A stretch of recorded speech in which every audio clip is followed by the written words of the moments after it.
Welcome to the Digital Pit Boss Show. And today, we got a hydraulic hot one for you. This show today is being brought to you by the soulculture.org, soulculture.com. As you see, your brother Pit Boss does logos as one of my STEM program skills. This is my brother, man.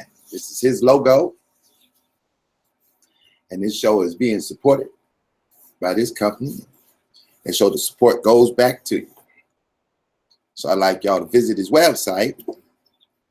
Hold on, let me turn this. This show is being supported by this company. And so the support goes back to you. Boom, got to turn them extras off. So this is the website, y'all. Y'all go check it out. Subscribe to his Facebook page. Soul Culture, he got a little group out there. The brother shows you how to get down in the soil. If y'all trying to get down nitty gritty in the soil, this is where you need to come to get the info. Got that? You got that? Welcome to the show. Let's get popping. Let's get popping, y'all. Let's get popping.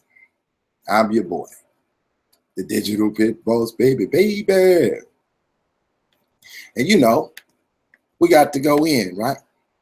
Y'all see it's cold out here, so I went on and got furried up for y'all. You know what I'm talking about?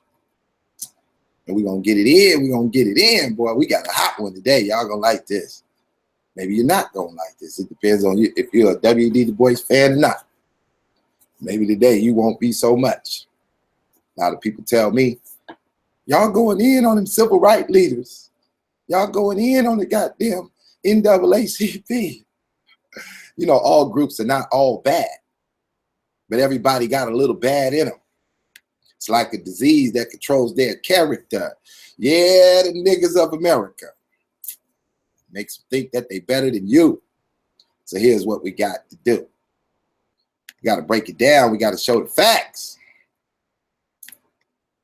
It's rough. It's rough in the paint, boy. It's rough being a black man in America. We've been scattered all over town. We don't know if we're coming or going. Pit Boss gonna lay it down on you tonight. So, W.E.B Du Bois loves Margaret Sanger and her Negro Project. The sellout. Woo! How many of you girls is taking that pill today? That poison pill.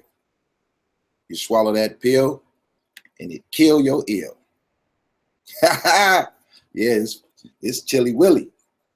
Got to keep the ears warm. You know, I got to give y'all a little something, man. Y'all know nothing about it. I'm in my Russian mode. What up, Russia? We're going to get it y'all today. All right. So as I get into the little mix with this, you know, some of y'all don't know who the hell I'm even talking about. Some of y'all don't know who Margaret Sanger is. Some of y'all don't know who W.E.B Du Bois is. Some of y'all know him quite well. But all y'all know about Planned Parenthood. All y'all know about Planned Parenthood. It's one in every hood. Thanks to what we about to cover today. Yeah, I don't know nothing about the delay, man. That's the way, you know, they do me on YouTube. I can't help it. Y'all bear with it. Best I could do for you is turn on my logo. Let you look at my logo. So that little delay don't really mess with you. Maybe it's my connection. I just don't get a strong connection.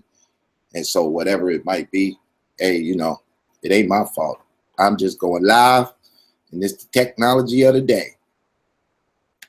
And we're going to do it. So I'm going to turn on my little logo, I guess. You know, I'll come back on with the video.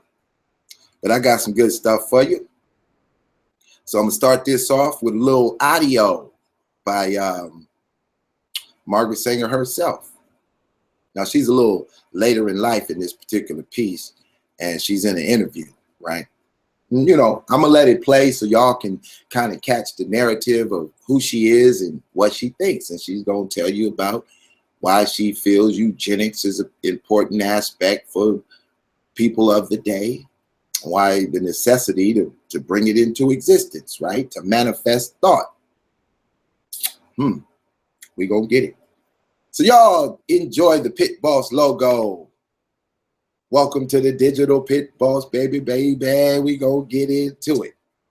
And I'm gonna go and get inside this, Margaret Sanger interview. It ain't that long, maybe about 5 minutes or so, maybe 7, 8 minutes. I don't know how long of it I'll play. But once she kind of covers the point, then we're going to break it down. So y'all sit back, get yourself a glass of lemon water. Make sure you drink some lemon water with cucumbers and clean that ass out. Check out Margaret Sanger, y'all. Others have that conviction too. And so what I'd like to know is this: what events, what emotions in your life made Margaret Sanger a crusader for birth control? Well, Mr. Wallace, it's hard to say that any one thing has made one do this or that. I think from the very beginning, I came with a large family. My mother died young, 11 children. It made an impression on me as a child. I was a trained nurse, went among the people. I saw women who asked to have some means whereby they wouldn't have to have another pregnancy too early after the last child, last abortion, which many of them had. So there's a number of things that are one after the other that really made you feel that you had to do something. There are some other possible reasons that suggest themselves on reading your biography by Lawrence later. Your mother, as you say, died prematurely after bearing 11 children. She was born a Catholic, was she not? She was born a Catholic, yes. And your father was a sort of a village atheist who clashed with church authorities. And because of his atheism, his earnings dwindled under community pressure. You and your brothers and sisters were known as, quote, children of the devil, end quote. Could it be then that in part at least, you were driven emotionally toward the birth control movement because of antagonism toward the church, because that was a way to fight the church? No, I don't think I had anything of the kind of mind. I was what I would call a born humanitarian. I don't like to see people suffer. I don't like to see cruelty, even to this day. And in nursing, you see a great deal of cruelty and unnecessary suffering. At that time, there was no opposition as far as the church was concerned, any church. It was mainly the law, the federal law and state laws that one had to think of. The church was not in my mind at all. Well, in going after your motive then, and I will press you just a little bit more about that and then get to the specifics of this evening. But in your motive, in the movement, is it possible that the movement itself, the feeling of wanting to do anything that you felt was important, that perhaps that moved you a good deal? Because the fact remains that you led a movement against overwhelming pressures that stemmed back for centuries, and in doing so, according to your autobiography, you even left your first husband. And you wrote this to a friend, Mrs. Sanger. You said, "Where is the man to give me what the movement gives in joy and interest and freedom?" Now, what was this joy, this freedom that you craved? Well, I don't remember that letter, who it was written, but I think that it was not a question of marriage at all. There was a certain satisfaction in doing something that was going to alleviate the sufferings of women in particular, and I was quite a feminist at the time. And yes, and I naturally didn't want to see women take all the suffering of childbearing and of pregnancies. So it was a pleasure in a sense. I think that you were striking at an archaic law, which it was, put on the statute books by Anthony Comstock some years ago, and no one had stood up against it. No one had tried to change the laws. And at that time, not even a doctor had a right to use the United States mails and common carriers for books, for learning, for anything that he had to do with this question. It was considered obscene. The whole question was considered obscene. Mrs. Sanger, you have helped to spread the birth control movement, not only here in the United States, but in Europe and the Orient as well. Why? Why is birth control of such vital importance internationally? Is it just to save women's suffering? Is that the only reason in your mind? Well, not entirely. the population question is a great concern today, and the rate at which the births come in to we're saving them now. At one time, when children died, they didn't have the food. Today, our population all over the world is getting certainly better consideration and better conditions than they had at the time that I was there. I went to every country because I was invited. And I didn't go into the country myself. I was invited to go to Japan and to speak there, have 8 lectures on the question of birth control and peace. Well, do you believe that birth control is essential if we want to keep millions of people across the world from starving? Is that your thesis? Say it again. Do you feel that birth control is essential to keep millions of people across the world from starving? Well, I think the birth control, if you keep your population more or less static until you pick up your resources, certainly you'll prevent their starving. Well, what's more important, birth control or picking up the resources? Well, picking up the resources, there's just a limit to that, too. There's just so much. Take Japan. And she cannot feed. They've had the best experts come there when MacArthur was there. The best experts have said they have 20 million more people and they can feed. She's got to be fed outside, and in some way, she's got to have that kind of help if she's going to keep them from fighting. But certainly around the world, there is potential agricultural land that is not being properly used now. Just this past year, on May 21st, the New York Times summarized an important study of the world's food resources made by Professor James Bonner of the California Institute of Technology. Professor Bonner says the world is not using 1 billion acres of potential agricultural land, and he adds that if this land were used and present agricultural land were improved, the entire world could be fed adequately, even if the population increased by 1/3 in the next 50 years. Oh, Mr. Welch. Okay, we're going to stop it right there as they get into this agriculture, right? So they started talking about some agriculture, and I know I might have a little bit of delay on the video, so y'all excuse that. I may have to go hardwire into my YouTube to get the proper feed. I'm using, I guess, a Wi-Fi system, and it ain't giving me the accurate information here. So now here we get it in, right? So we're going to deal with Margaret Sanger. And next up is she has created this pill, this poison pill.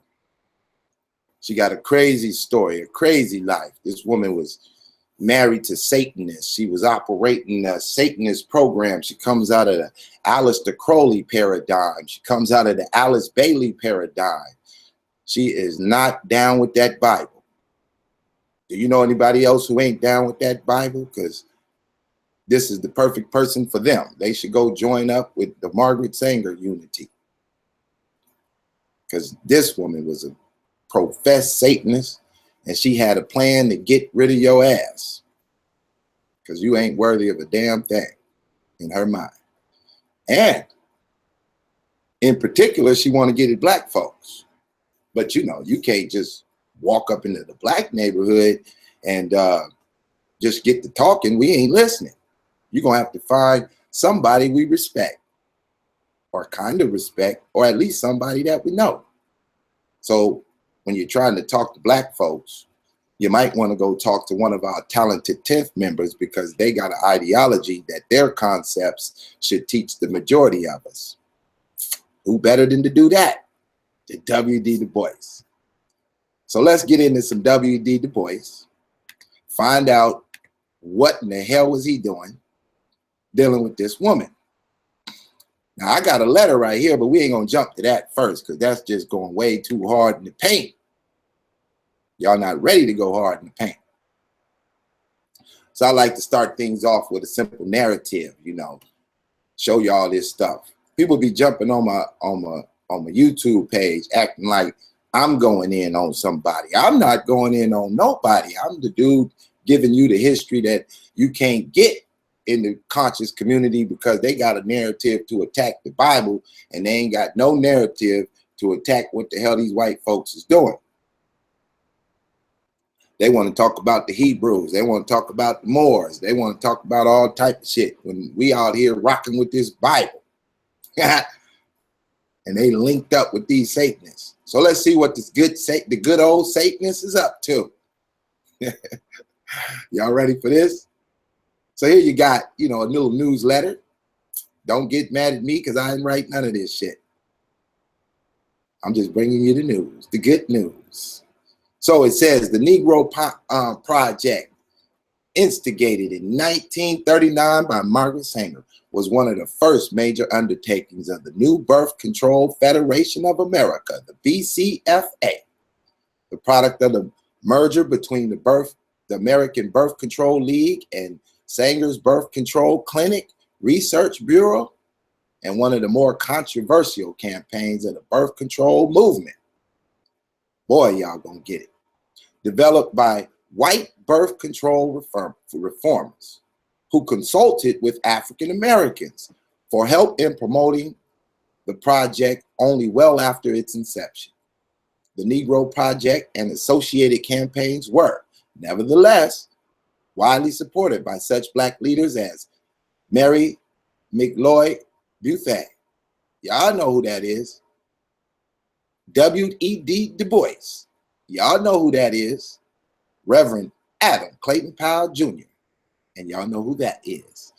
Influenced strongly by both the eugenics movement and the progressive welfare program of the New Deal era, the Negro Project was, from the start, largely indifferent to the needs of Black communities and constructed in terms with the perceptions that today smack of racism.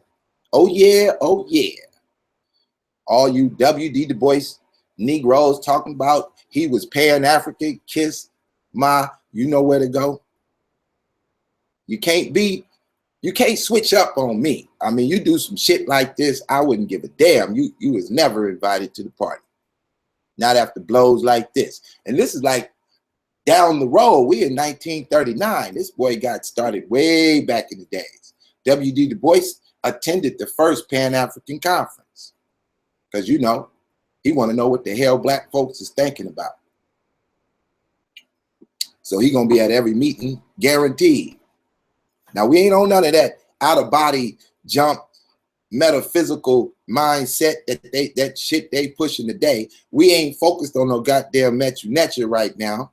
Not over here. I don't got no use for it.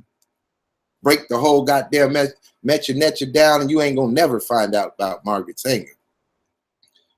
Now y'all ask yourself, what the hell we gonna do about this birth control? Because the women ain't gonna stop taking it. They hooked. Y'all know how it go.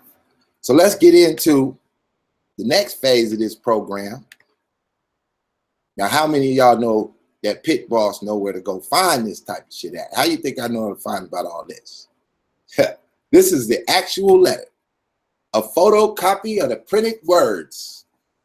Don't get mad at me for going in on this shit.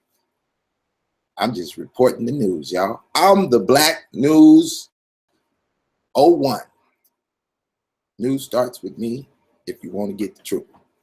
So it says, from Birth Control Review, June 1932, Black Folks and Birth Control by W.E.B. Du Bois. Get ready, y'all. This is his words. The American Negro has been going through a great period of stress, not only in this present depression, but long before it.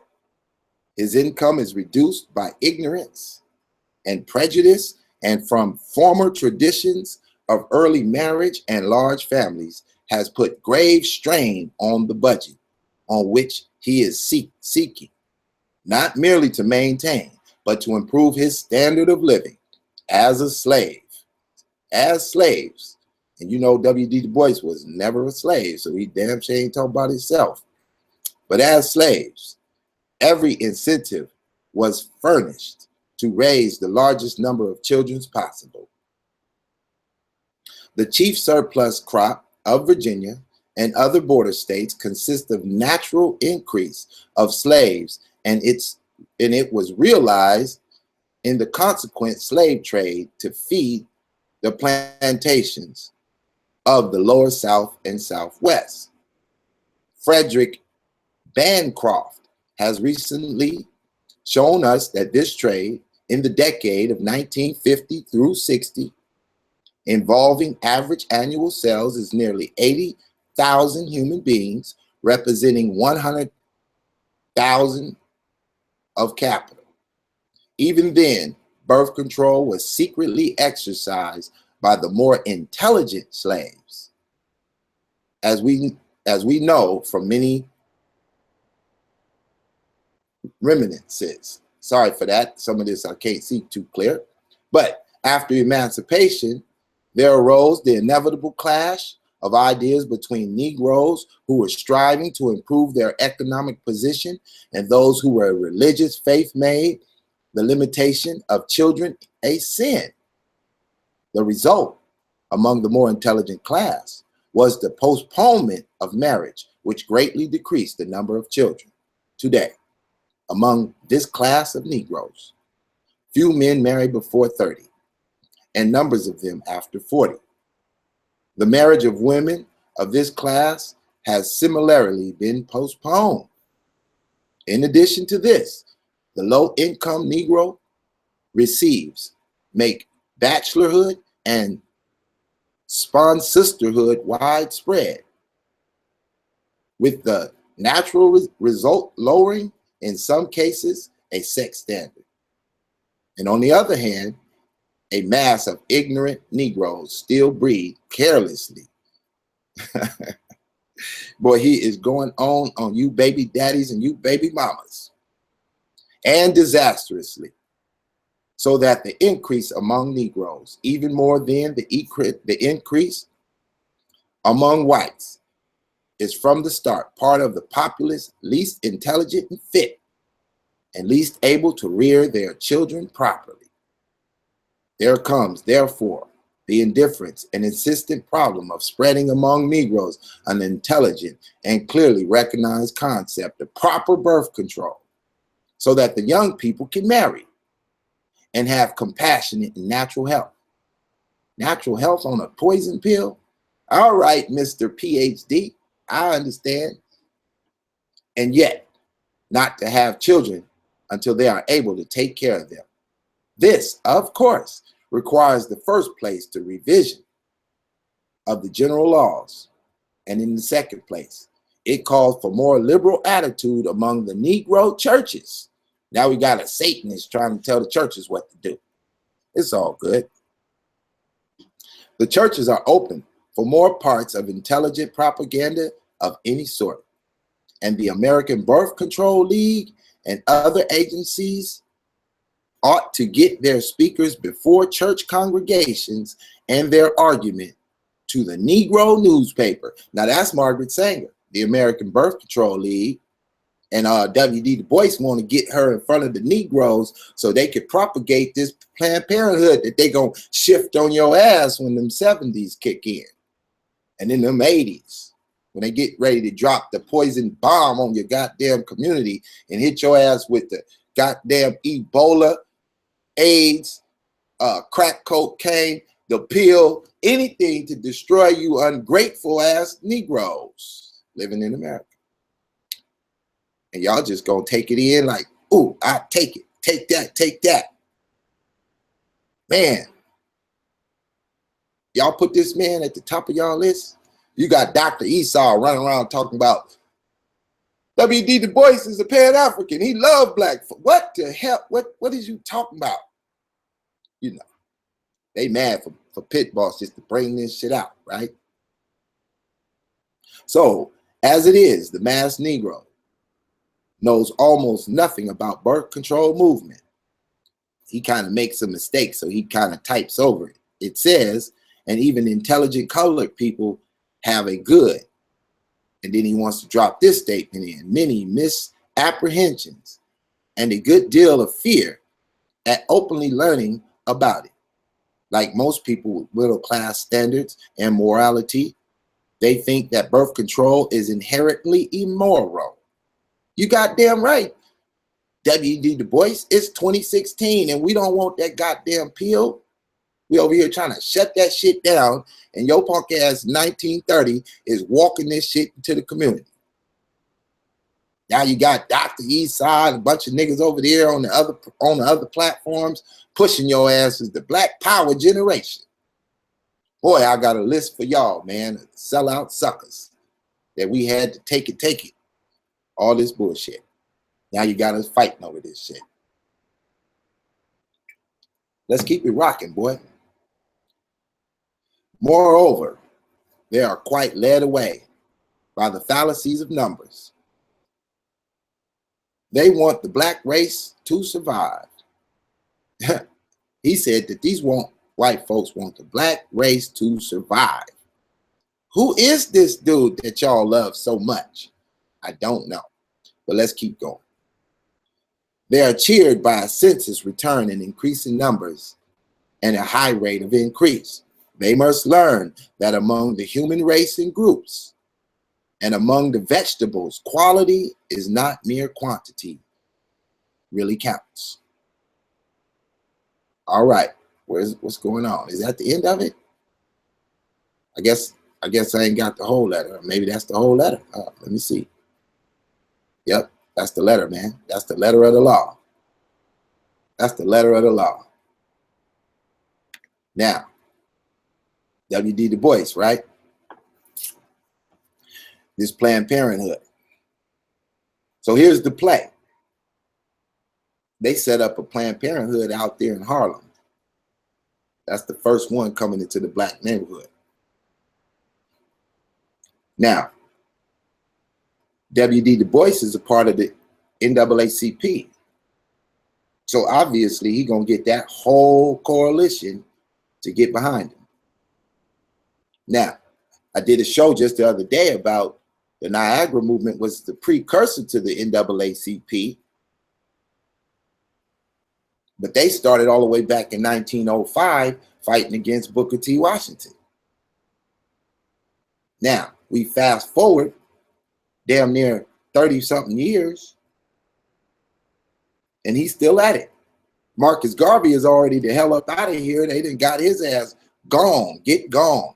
We don't want to hear that, black nationalists. We coming with this pill. We trying to shut down the population. We trying to control the limit of unwanted pregnancies.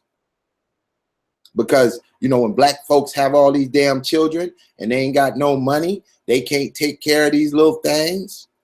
Then they get to running around the hood acting a fool.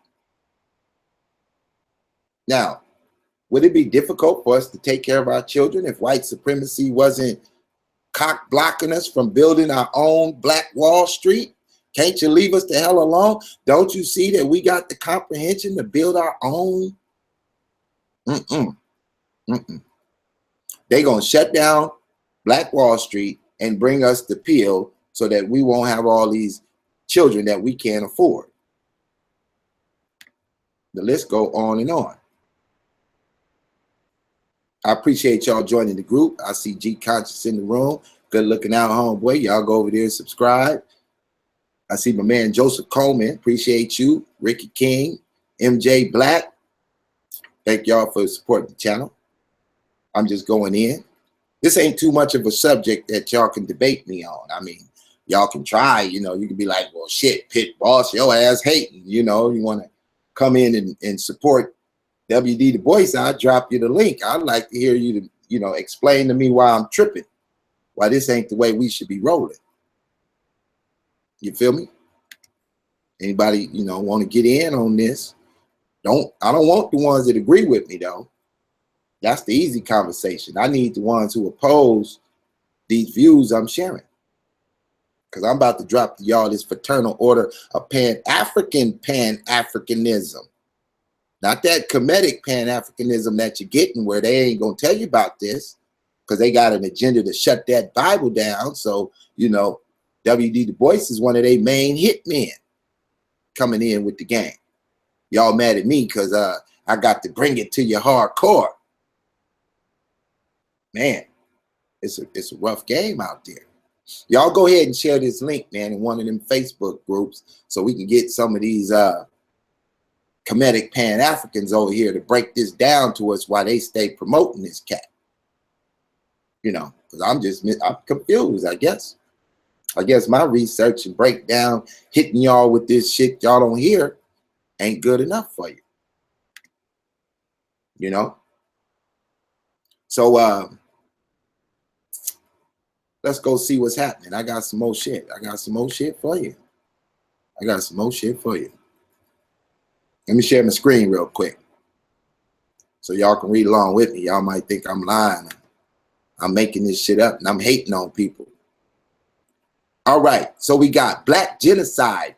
We covering the same information. You know, all of these pages is going in on the same thing. You know, y'all might as well go hate blackgenocide.org because they went in before I went in on this. Y'all just ain't know nothing about it, right? It says, eventually the Urban League took control of the clinics. The Urban League, okay. And indicated the Black community had become ensnared in the Sanger's labyrinth. Birth control as a solution. The Harlem Clinic and ensuring birth control debates open dialogue among Blacks about how to best improve their disadvantages position. Some viewed birth control as a viable solution. High reproduction that they believed meant prolonged poverty and degradation. Desperate for change, others began to accept the rationale of birth control. You know, mind control. That Hotep Ultra, somebody called me and schooled me on something called Hotep Ultra. I was like, what the hell is that? You know, just Google it. You can go find out what it is. Because, you know, the Hotepers be supporting this shit. Don't be mad at me. I'm going to go ask Tazariak to teach me about the birth control. Is that some good shit or not? See if he got a little spiel on it. All right. So, says in June 1932 edition of the Birth Control Review called The Negro Numbers featured a series of articles written by Blacks on the virtues of birth control. Now, who is these Blacks writing all this? Oh, I know who they are, but y'all don't yet. That's going to be the next show when I get ready to get into the Freedom Waves paper and get to smashing on y'all, which y'all don't know nothing about the Freedom Waves, and then y'all going to be mad when I tell you, well, you know who the editor of all of this shit was? Well, he was Dr. Clark. Yeah, Henrik Clark. He was editing this paper, but a little later in the game. He can't be responsible for everything that the company done, but you know, he went and got a job over there because he's seen some folks that think like him. The editorial posts this question: shall they go for the quantity or quality in children? Shall they bring children into the world to enrich the undertakers, the physicians, and furnish the work of social workers and jailers? Or shall they produce children who are going to be an asset to the group and American society? See, they want us to be part of America. We didn't come over here on no boat to build up a country that you guys take control of just to free us from slavery and give us some remedial jobs in your communities. Once we got out of slavery, what we wanted to do is leave us the hell alone, give us the South, and take your ass up north and go do your thing. We built it for you, go do your thing. Let us have the South where we already at, and we'll cross a border in Virginia somewhere. And if y'all want to come through and eat fried chicken and watermelon, come on down. We'll bring some put some resorts up for y'all. You leave us the hell alone. We're going to put this red, black, and green flag up, and we're going to shut y'all down, and then we're going to do some business globally. That's what we was trying to do. We was going to build a bridge from here to the Liberia so we could be connected back to the motherland.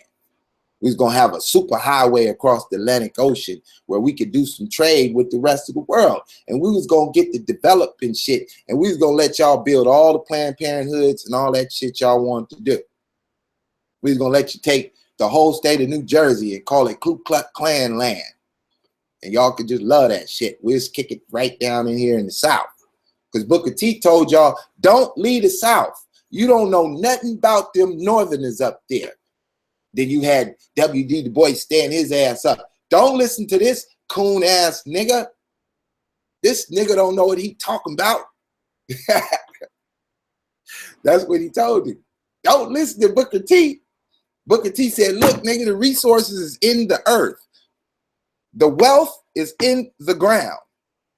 The ground produces the food, the material, the cotton, the motherfucking watermelons, everything you need. You can grow money out the ground. Money grows out the ground. That's why we support it by Soul Culture Today. Because soulculture.org is going to show you how to get your ass back in that soil. Y'all niggas can't wait to get down to the supermarket and get you some GMOs. You ain't got time to go grow it yourself. Boy, let's get back to business. Du Bois in his article, Black Folks and Birth Control, that's what we just read, noted that in an inevitable clash of ideas between the Negroes who were striving to improve the economic positions and those who religious faith made the limitations of the children of sin, he criticized the mass of ignorant Negroes who bred carelessly, disastrously, so that the increase among them is from the part of the population least intelligent and fit and least able to rear the children properly. Du Bois calls for a more liberal attitude. You know, the non-economic liberal attitude. You know, the liberals that passed all this shit. You know, them liberals, the ones that passed you the birth control, the ones that passed the gay rights movement. You know, you liberals, you conglomerate of black folks who can't get away from being Democrats and Republicans, where you like to run and coach on how we should vote for this and vote for that. Well, we voted. And guess what? All you got was more police on your neck. Now, Charles S. Johnson, Fisk University, first black president, here goes those NAACP members, wrote eugenics discrimination was necessary for blacks. He said the high maternal and infant mortality rates, along with diseases like tuberculosis, typhoid, malaria, and venereal infections made it difficult for large families to adequately sustain themselves. Yeah, man, Fisk University and the Talented 10th. We're listening to the Talented 10th right now. Come on, Talented, teach me, man, because I don't got that type of education to comprehend the strategies of Joel Steinberg. But let's get with it. Further, the status of the Negroes as marginal workers, their confinement to the lowest paid branches of industry, the necessities for labor of mothers, as well as children, to balance the merger budgets, the factors that emphasize the need for lessening the burden, not only for themselves, but of society, which must provide a supplementary support in the form of relief. Johnson later served the National Advisory Council of the BCFA, becoming integral to the Negro Project. Thank you, Mr. Talented 10th. Writer Walter A. Turpentine described bringing a black child into the hostile world as pathetic in his article, God's Chillin'. God's Chillin'. He wrote, the birth control of the colored child, even to the parents who gave in the inadequate support, is pathetic in the view of unchristian and undemocratic treatment likely to be occurred. It at the hands of the predominantly white community and the denial of choice in propagation to this unfortunate class is nothing less than barbarous. Emphasize at. It's nothing less than barbarous.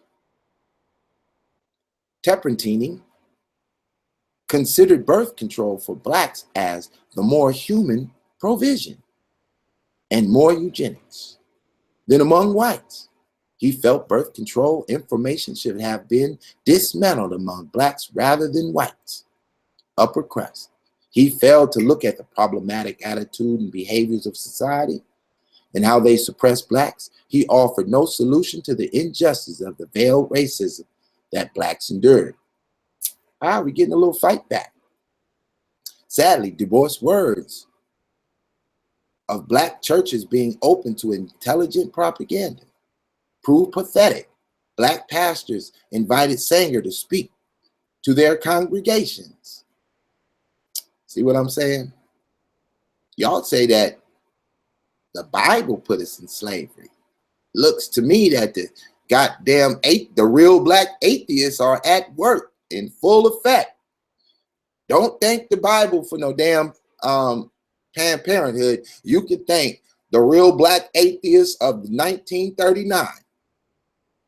The top one, the head hunter, the pill maker, backbone breaker, baby mama hater. Let's get with it. So, a web of deceit. I'm going to skip down a little bit, man. I just like to get to the good part. Prior to 1939, Sanger's outreach to the black community was largely limited to her Harlem clinic and speaking at black churches. Her vision of reproductive practices of black Americans expanded after January 1939, right after these black revolutionary Satanists got their hands on this information. Shit. After the January 1939 merger of the Clinic Research Bureau and the American Birth Control League from the Birth Control Federation of America, she selected Dr. Clarence J. Gamble of the soap manufacturing company Procter & Gamble. Woo-wee! Big money coming on in now. To be the BCFA Regional Director of the South, where all the black folks is at. Gamble wrote in a memorandum in November 1939 entitled Suggestions for the Negro Project, in which we recognize that the black leadership might regard birth control as an extermination plot. He suggested black leaders to be placed in positions where it would appear they were in charge. Yet, Sanger reply reflects Gamble's ambivalence about having blacks in authoritative position. I know that you doubt it is worthwhile to employ a full-time Negro physician. It seems to me, from my experience, that while the colored Negro have great respect for white doctors, they can get closer to their own members and more or less lay their cards on the table, which means their ignorance, superstitions, and doubts. They do not do this with white people, and if we can train the Negro doctor at the clinic, he can go among them with enthusiasm and knowledge, which will have a far-reaching result among the colored people. Hey, colored people, how y'all get that pill? How y'all get that pill? How y'all get that pill, colored people? The Bible put you in slavery. That's that bullshit narrative you're getting from the Kemetic community. That the Bible got your ass on the pill. Man, stop it. The Bible is the book of life. And Egypt had the book of the dead. And now the book of the dead has resurrected a bunch of zombies in America. And them zombies is backing up the real black atheists. And the real black atheist, he's still on the prize. He's still running around with a bald head. Talking about throw away that Bible. They brought out the master teacher and his famous slogan, "What in the hell is you still doing with that Bible?" Well, we trying to protect ourselves from the Satanists who want to bring us the black atheists, who wants to bring us the pill. Damn, y'all niggas is easily fooled. This shit crazy. This shit crazy. Don't be mad at me. Now, I ain't gonna be able to get on Sinetta TV and spit this to about 10, 50,000 people. Y'all, I'm gonna get about 150 views and it's a wrap. Everybody else, they just gonna have to figure this shit out. They never gonna hear about this shit. Because, you know, the comedic atheist, they is not gonna talk about this dude in a bad way. So just forget about it. They ain't gonna talk about it. I'll tell you what I'm gonna do. Because I see some intelligent people in the room. I see a few haters in the room. I'm going to drop that link, baby. I'm going to see if somebody want to jump in. You know, y'all might have something to say.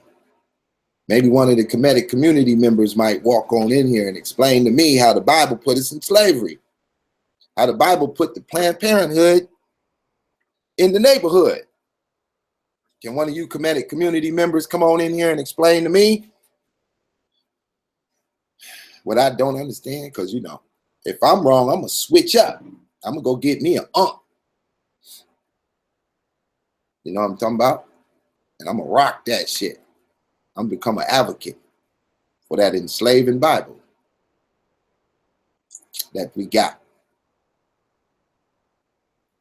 Hey, if y'all got a cell phone, all you got to do is go to the App Store, download Google Hangout on your app. It'll take about 60 seconds, and then you can hit the goddamn link. That's how fast we do it today.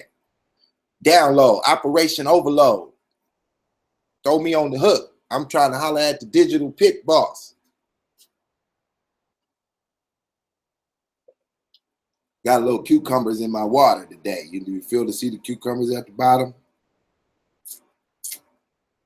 One of them comedic girls put me up on that. I appreciate some of them because some of them is really righteous. So don't be thinking because I go in on y'all that I think all y'all unrighteous. There's few of y'all out there really practicing that mayat, and I could appreciate y'all. I could kick it with y'all. It's the Negro. It's that inevitable part of y'all that should have took that pill. That mama should have took that pill and got their ass up out of here, I guess. Or we could have let them be born and just reform them. So, you know, ain't nobody ready to hit that link, I see. They don't want to hit that link.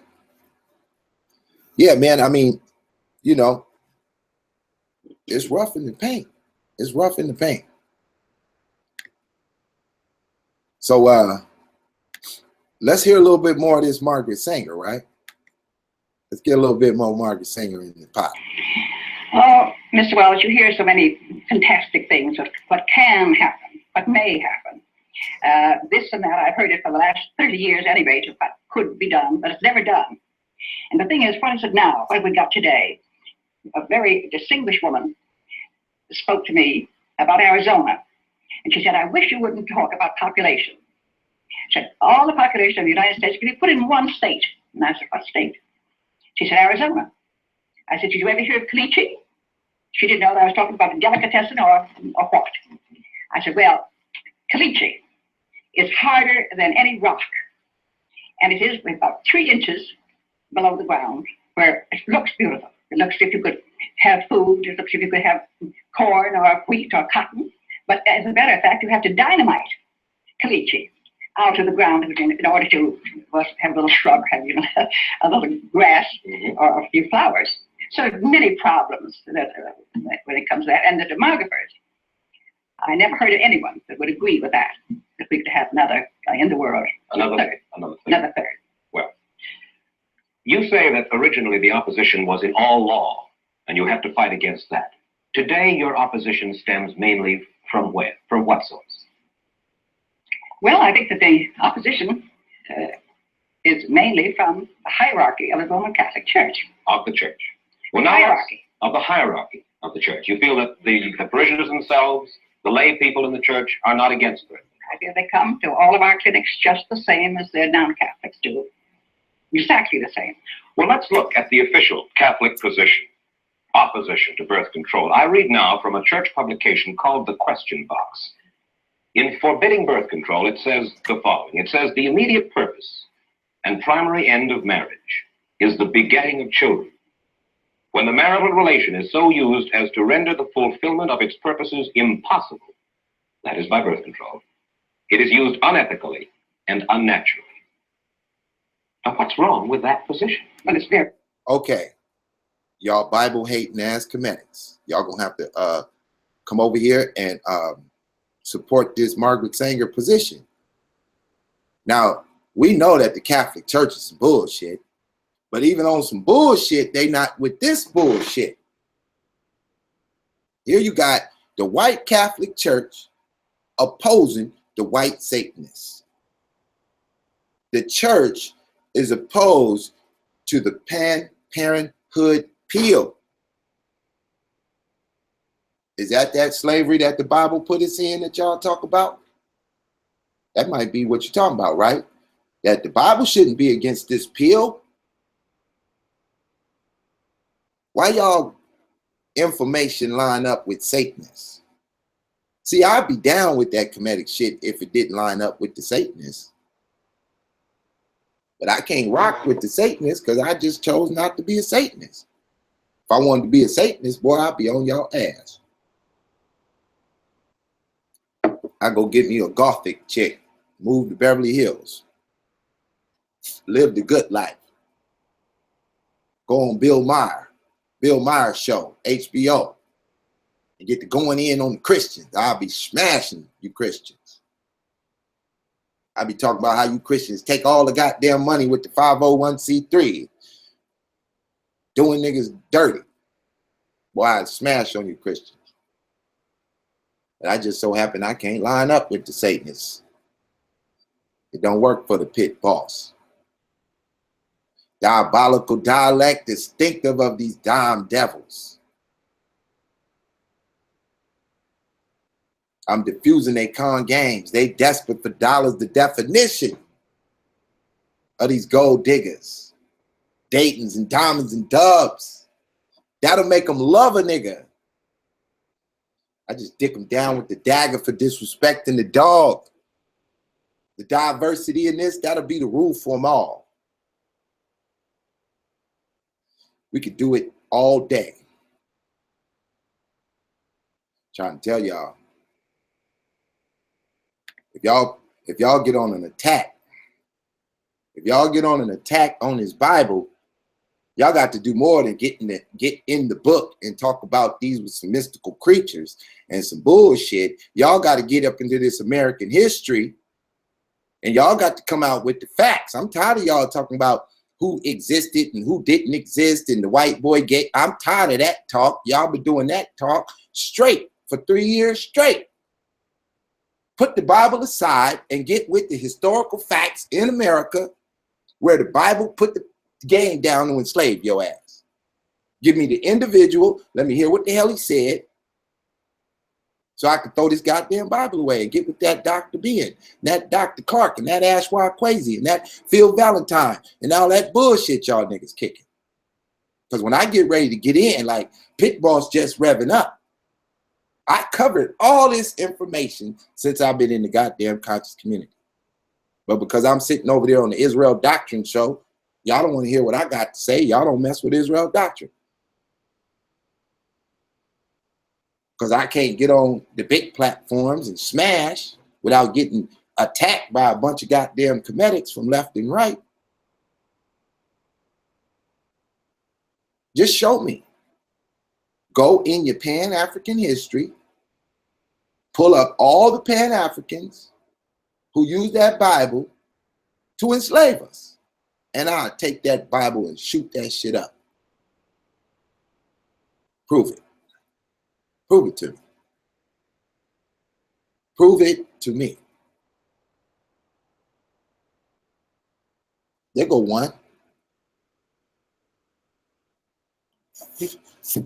Some ignorant man said the Bible was used by white America to control blacks. That they needed a Bible to control blacks. Maybe they're using that same Bible today to control your ass. Right?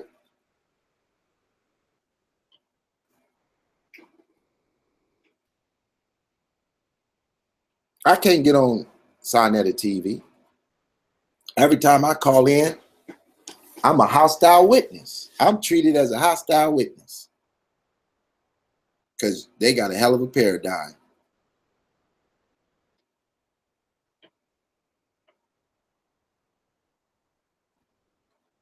So even if I go on there, they're not going to give me the mic like I'm Young Pharaoh. I ain't going to get my own special like I'm Dr. Esau up in this thing. Dr. Esau came on there and told you that the Bible was historical fiction with a PhD. Ain't that some shit?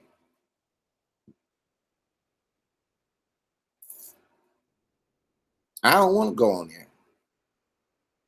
For what? So I could be a hostile witness? So I can have 100 comedics everywhere I go talking shit? Then I got to reach out to the homies, be like, you know what?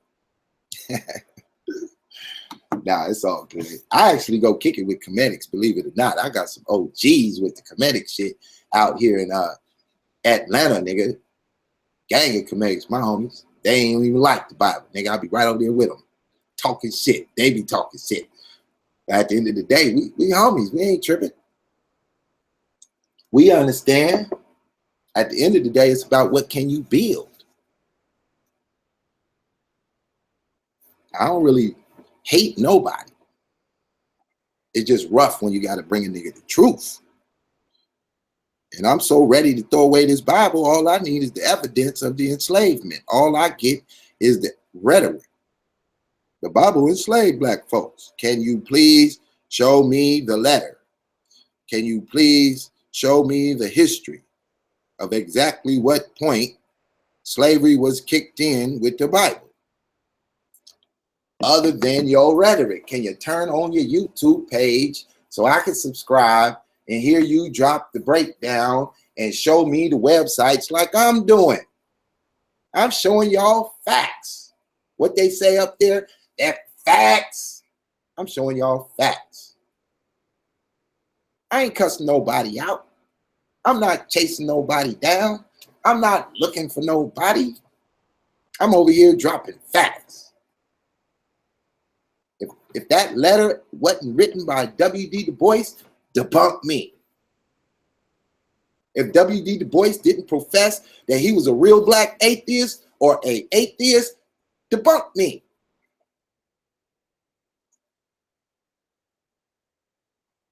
I ain't even gonna go on Nat Turner.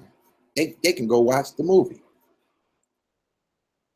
That's something new out for y'all. Nat Turner movie. Go watch it.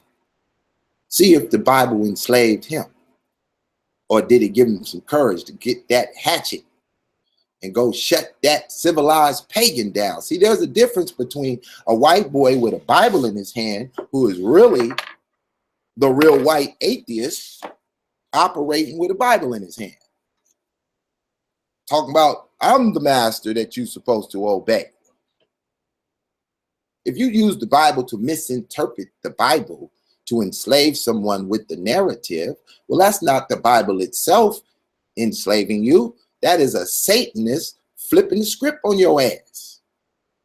And he can pick up any book and do that. He can go get the 42 laws of Ma'at and enslave your ass with that. Matter of fact, that's just what he did. White people believe in Egyptology. They believe in sorcery. They believe in multiple gods. They believe in nature. They praise the moon. They praise the sun. And the only time white folks got off that is when they ran into that Bible.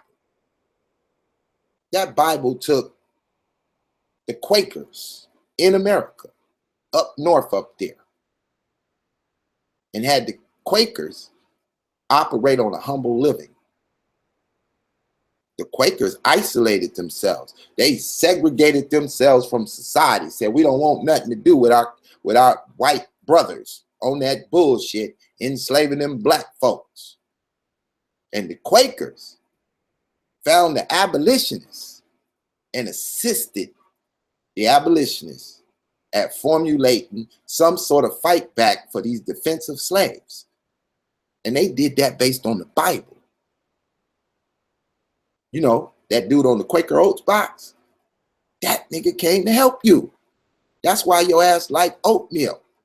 Because that's what he fed you when he found you. He gave you a bowl of Quaker Oats and said, look at here, eat this, take this gun, and free your goddamn self. These white folks will never let you free if you don't fight back.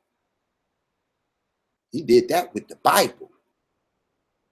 Man named Jim Brown with 5 of his sons bum rushed the goddamn artillery base in Virginia, trying to get the guns from the goddamn civilized pagans who was holding all the guns hostage. He was trying to take a troop of black folks up into the mountains, showed them how to do some, you know, living on the street, living up in the mountains and getting ready to attack, and said they don't respect a group of people that's not willing to die for their freedom. They just don't respect you. You might as well be a slave if you're not willing to die to be free. The goddamn Quakers showed you a little bit of love with a pale white skin. And they assisted you in your fight of abolitionist movement. David Walker, he joined that abolitionist movement. He wrote a letter called the David Walker Appeal. All this shit on my goddamn page. Y'all better start going in my files of videos. You better start clicking on some of these titles. I know you just now might be tuning in, but shit, I got about 80 more videos I done already done. Please go listen to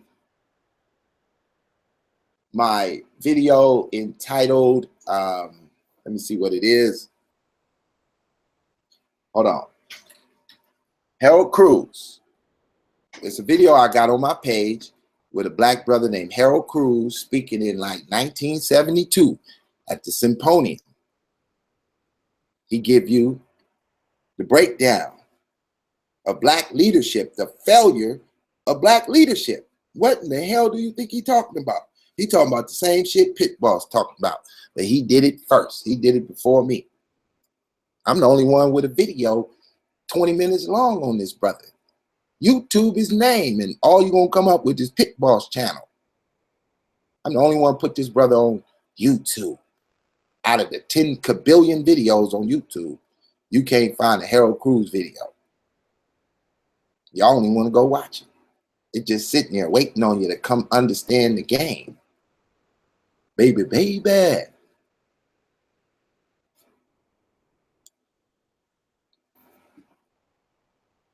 I understand y'all hate this Bible, all you comedics, but you only hate it because Dr. Ben told you to hate it. You only hate it because Dr. Clark told you to hate it. You only hate it because Polite told you to hate it. You only hate it because Sarnetta told you to hate it. You only hate it because Unc told you to hate it. That's why you hate it. You don't hate it because you read it and you read some old bullshit that made you throw that shit at the wall. You didn't hate it because of that. You hate it because you still miseducated. Miseducated in your own history. Y'all all in Africa trying to figure out what happened back then and don't even want to understand what happened in America.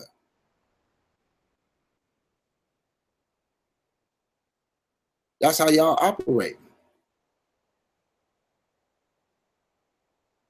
Why y'all won't just look at American history and how the Bible took the slave and made him the baddest man on the planet in the modern age.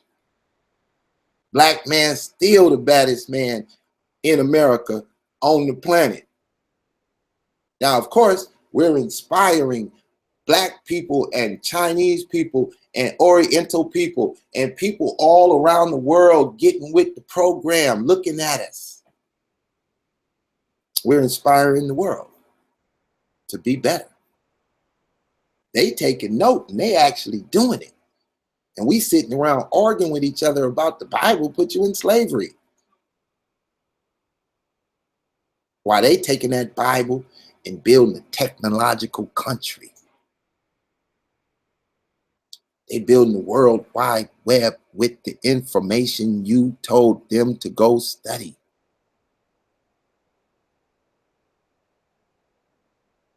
They took your game and played it. Now you behind. You trying to learn the history of Kemet. They trying to learn how to make a circuit board. They trying to learn how to code computers. They trying to learn how to build a field of GMO products they could sell you.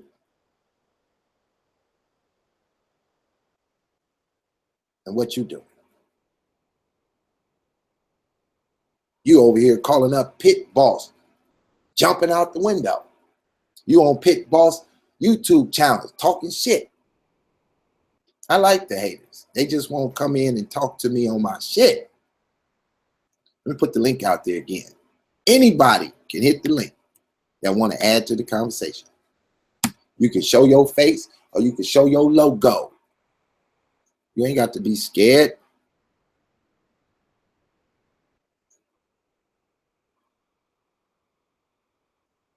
Just come on in. Prove to me that the Bible enslaved us in America. Don't tell me about the good ship Jesus. Here come Peter. Here come Peter Cottontail, rocking down the bunny. Exactly. Hippity hoppity, Peter's on his way. Hey, Exactly. Peter, I listened to your whole little video. I don't mind you rebroadcasting the show to get your game up. I enjoyed the show. Hey, Hold on. I'm gonna let you speak. I didn't necessarily agree with your assessment as you clipped in and clipped out of my show, not understanding that. Yeah, I checked them.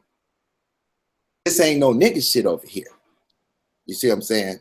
I'm not over here utilizing what I had to just grow up in. Some nigga just birthed me in the middle of Afghanistan. I had no choice but to go for it. I walked outside to some gangster shit. And this is what I told him when I walked out my door when I was 13, 14, 15, 16, 17.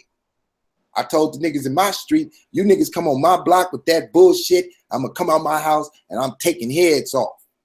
Y'all niggas let me be, I let you be. And they became my friends. And that's how I got into this life. That was my first level of education. It wasn't my choice. Just what it was. Now, what you got to say, Peter Cottontail? all right, see, you always get disrespectful, so I'm gonna let you go ahead with your disrespectful shit, Pete and Cottontail, Willie Bobo bullshit. But first, to address that shit with Sonetta Polite, all I was saying, if y'all so-called consciousness, and if you came from some gangster shit, like it's different levels of gangster shit. Like the gangster shit I came from, it makes your shit look like some shit on the playground. Hold on. How old are you, Peter? I'm 32, but it don't even matter. Hold up. No, it does matter, Peter. It doesn't. I'm in my 40s, Peter. So what does that mean? That doesn't matter. That you have no conception of the 1980s and the crack era.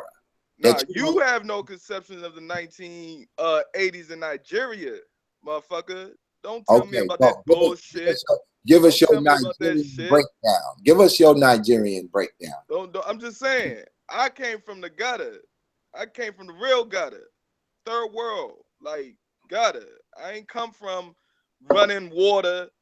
I ain't come from stove tops, running electricity and all that shit. So say that shit for somebody that can relate to that bullshit. I'm just telling you, I came from some real shit, some real hard shit that nigga ain't no ambulance coming to come get your dead body. niggas pushing your body on the side of the road so they can clear the road so they can keep moving their little scooters and shit and their cars up and down the road. See, you ain't come from no shit like that. So what was y'all fighting over? Let me ask you, what was y'all killing over? Listen, tell me what y'all kill over. Killing over poverty. It's poverty, impoverished. These So motherfuckers ain't had shit. Starving, right? They ain't have wait. Y'all killing because you starving, right? That they you ain't have listen, shit. don't talk over me. Don't keep repeating. Listen. No, I'm gonna put your punk ass on mute, nigga. Shut up. Shut up. Don't talk over me. I'm asking you questions so the audience can understand what we talking about. I don't mind you talking, but I'm asking specific questions I want to answer. I want to know what you woke up in that gutter and killed for. Now, as the mic is on you, unmute yourself.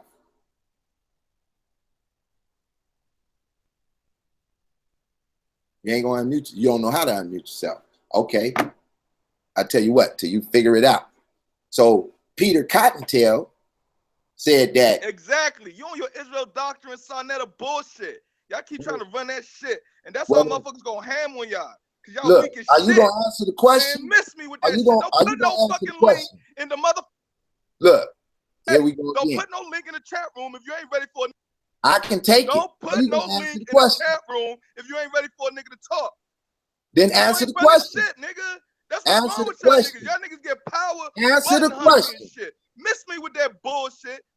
Answer the question. Miss me with that bullshit. Talk to the screen. Answer the question. Answer the question.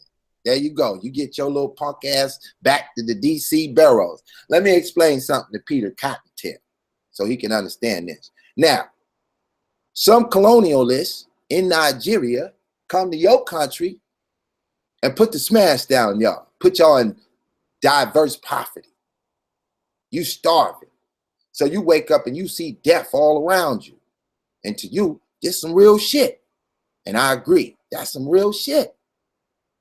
You wake up, you might feel like you got to kill somebody because they got a peanut butter sandwich and your ass starving like hell. So you go ahead and niggas is killing over food. Well, you know, in my neighborhood, Peter Cottontail, you could just be sitting at a bus stop, nigga, with some blue shoestrings on. Ain't did shit to nobody. Nigga come up and smoke your motherfucking ass over a pair of motherfucking blue shoestrings, nigga. Now, how low can you be in your mind when you ready to kill a nigga just because he got on a color? Nigga ain't starving. He got a pocket full of money, but the nigga got on the wrong color.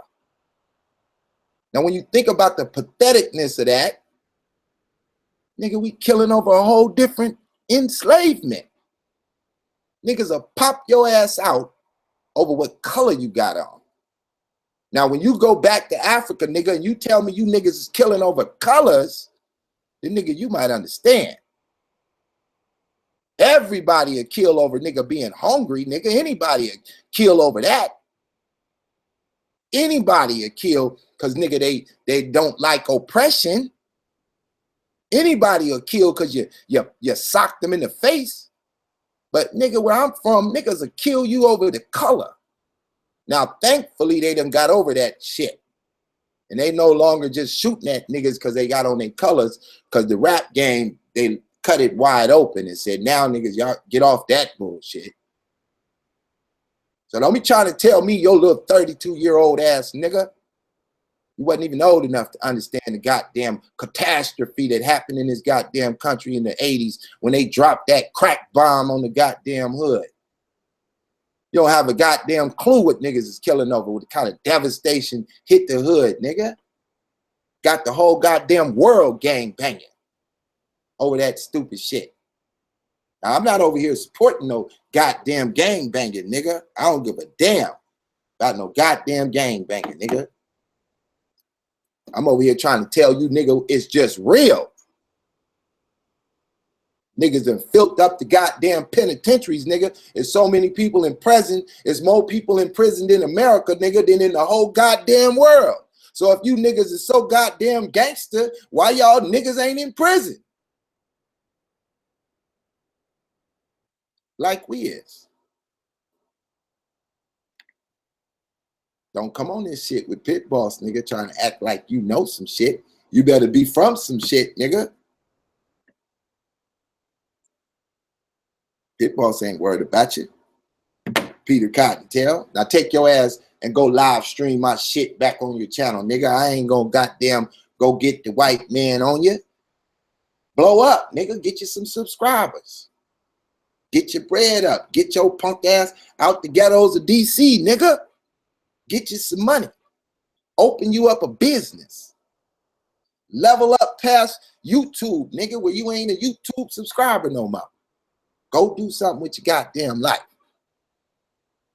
The Pit Boss gonna knock you niggas in the head with this real shit. I ain't did one goddamn debate across the whole goddamn nation. Ever. But I've educated many. See, I can go even harder. I can show y'all pictures of me in a classroom. The teacher 20 years ago, 25 years ago. I could do that. I could talk shit and say, nigga, I used to work at Marcus Garvey on Slauson. Big green building. Take your ass to LA and ride down Slauson, nigga. Tupac came in my classroom supporting the kids. Lakers came in my classroom supporting the kids, nigga. Y'all don't know nothing about this shit. I don't talk about everything I ever done. You're going to need more than that, Peter Cottontail. Bunny Rabbit. Your name is Bunny Rabbit because you look like a bunny rabbit. Now your new name is Bunny Rabbit, Peter Cottontail. It was pretty good for the show, wasn't it? Just a lot of emotions. That's what happened, y'all. If you're new to this YouTube view and you think this conscious community is some crazy shit, it's got its pitfalls. But it's really a web of black television controlled by crazy ass black people with YouTube channels. One day we're going to blow up. We all going to have 1 million subscribers popping back and forth to our channels. And we're going to be able to control our narrative a little bit. But you know, in the building of a black nation, it's going to be some gangster shit in the process. Quit crying about the process. Join the process. Help build the process. But no matter where I look, where black people trying to build some shit, backstabbing, killing, deception, Satanism, Christianity, everything gets involved and does its part.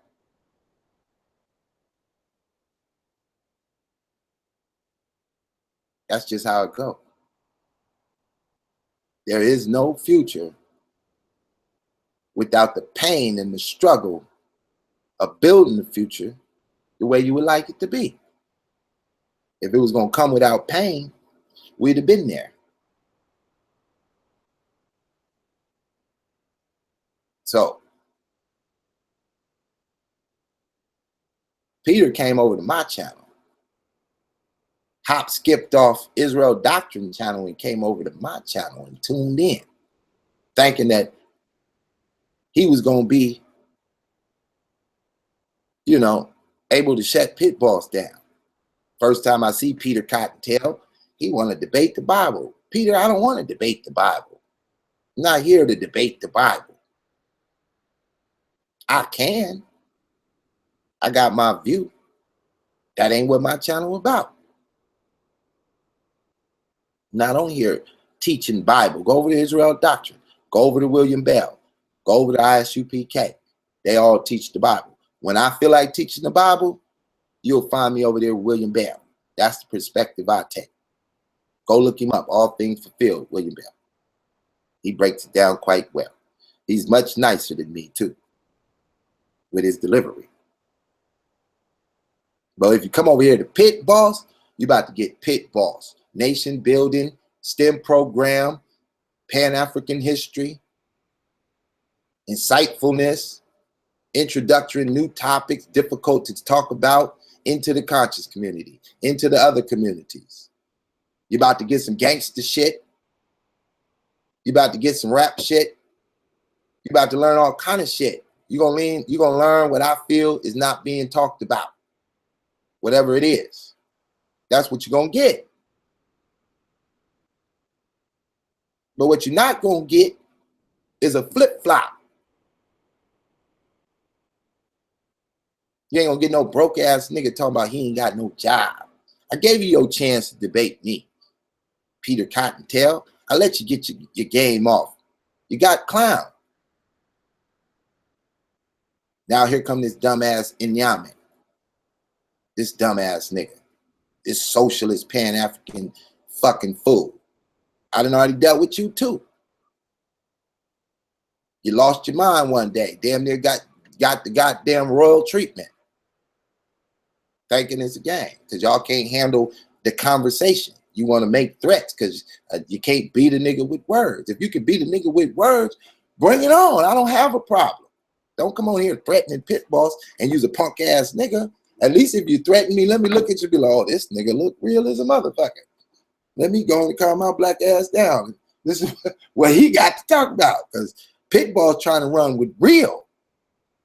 So if I think you real, I ain't got no problem taking notes from you. So Inyame think that we need to be a socialist scientific pit. Man, go get those that teach that.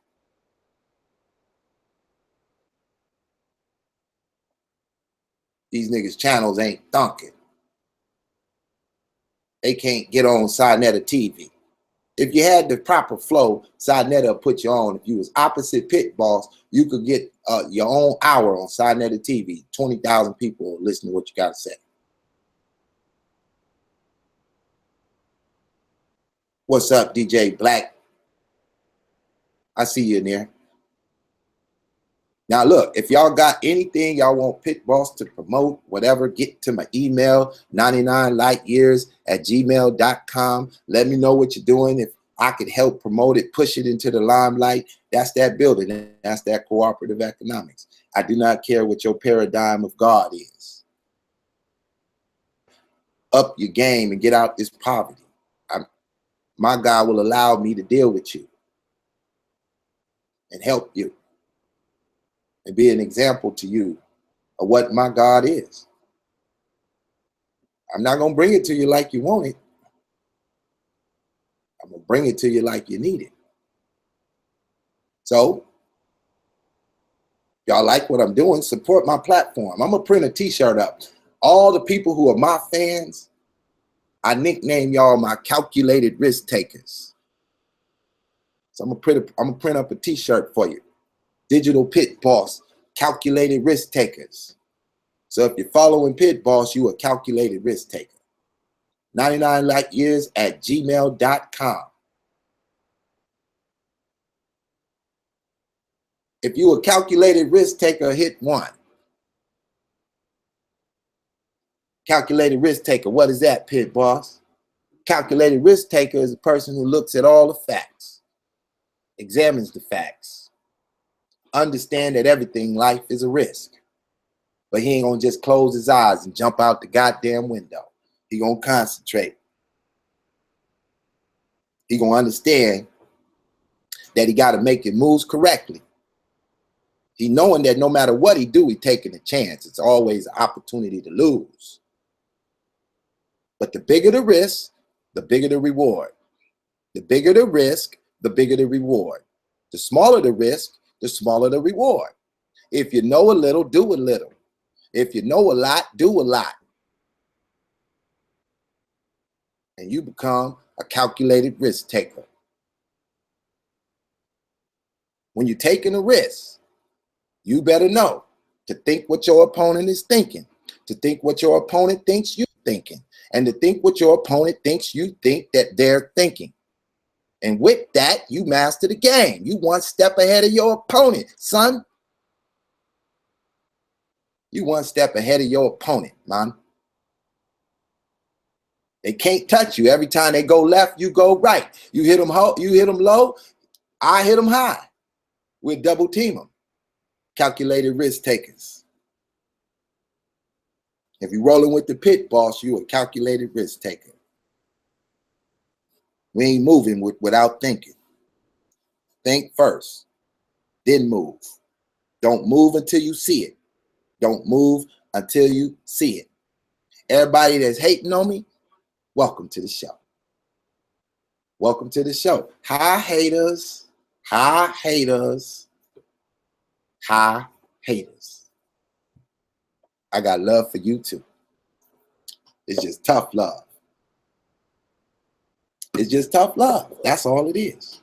I got love for the haters, but it's tough love. Boy, I'm going to drag you 100 miles this way, 100 miles back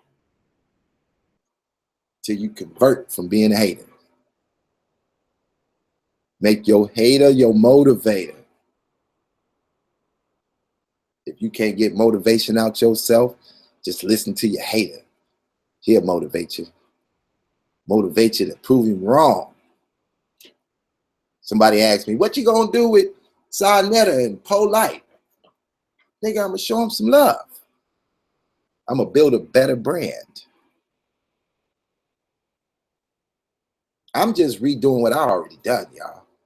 I don't have to go, oh, I want to buy a house and this. I mean, I already done all that. Pitt Boston had everything. I used to own an after-hour club in Atlanta. If you from Atlanta and you know something about my friend's spot on Morelands, yeah, that's my homies. I was up in that building rocking till 3 in the morning. If you know something about the Yard, going hard, down in the dungeon, this is an after-hour spot in Atlanta back in the day. If you know something about it, Pit Boss, put that down. If you know something about my circle, oh, if you know about my circle, you a G. Ask T.I., he was in the building. Ask Jeezy, he was in the building. I can start yelling out names around this thing. If you from Atlanta, you know what I'm talking about. Got my homie Hardhead from Decatur. Y'all, if you from Atlanta and you don't know Hardhead, you ain't from Atlanta. Face. How many of y'all know Face in Atlanta? You don't know these people. You got to be from here, to be from around here. How many of y'all that had breakfast at the Beautiful? Parking lot on Smash. Honey dips everywhere. You ain't from Atlanta. You don't know nothing about it. They tell me I'm a Grady baby. Well, if you a Grady baby, what you know about the 559? Going in. What you know about the Kaya? We ain't talking about Visions. That was later. We talking about the Kaya. What you know about that? You want to be real gutter with it? You're from Decatur, nigga. What you know about the Driftwood? Nigga shooting pool in the Driftwood. Y'all don't want to know about Pit Boss. I done ran the streets. I did all that. I watched all these rappers blow up. I ain't tripping. What you know about Jazzy Face selling CDs at the West End Mall? Right as you walk in the door, boom, he right there to the left, selling CDs. Y'all know who Jazzy Faye is. Nigga worth bank right now. Boy, doing his thing. Yeah, he used to be selling CDs, nigga. Sleeping on the homie couch. That nigga believed in himself and bet it all. Blew up. Can't be mad at that. What up, Jazzy Faye? That's what it do. What you know about Greg Street and the street team, nigga? $1,000 just to pull up on you with the V103. You don't know nothing about this. Y'all better quit playing, boy. Pit Boss come from this. Pit Boss lived through it. Y'all want me to go deeper? Huh? Y'all want me to get to y'all little freakazoids out there and talk about the trapeze, $75 to get in for the couples? Don't want to know what they're doing. But the comedics would have loved it. What you know about the trapeze in Atlanta? You freakies out there. What you think you really know about that? Y'all better quit playing with Pit Boss. I lived in these streets. I was deep in these streets. Getting to the money. While you broke ass niggas just now trying to get to some money. Thinking you doing something. What you know about Studio Park? You don't know nothing about that. Poetry eruptions. 9 different poets. All of them been on Def Comedy, Def Poetry. Rocking the house. This Pit Boss spot. Go look at my YouTube page. Go back a little ways to where it say, you know, Studio Park throwback video Tuesday doing an interview. Getting his interview in. The digital Pit Boss. Back then. Go find out about your boy. All these little lumps. Niggas working for the white man. You can't tell me the year Pit Boss worked for the white man. You can't find it. And I don't mind working for the white man. I'm just going to make him pay me more than the black man. If you pay me more than the black man, I might can do some business with you. But if you try to have for me minimum wage, nigga, shit, Pit Boss got shit to do. Sitting around listening to you. That's just what it is. Now, do y'all want me to talk about Los Angeles? Take you back 20 more years? What y'all know about the Crow's Nest? Y'all better quit playing. What about Vegas Nights? Vegas Nights. Over there by the Cumberland Mall. With the pool outside. Yeah, Pit Boss go back to that type shit. Balling in the VIP. Me and my OGs. Liquor bill, nigga, $2,800. What you know about that? One night, liquor bill, $2,800. I know about strokers, nigga, before they remodeled it.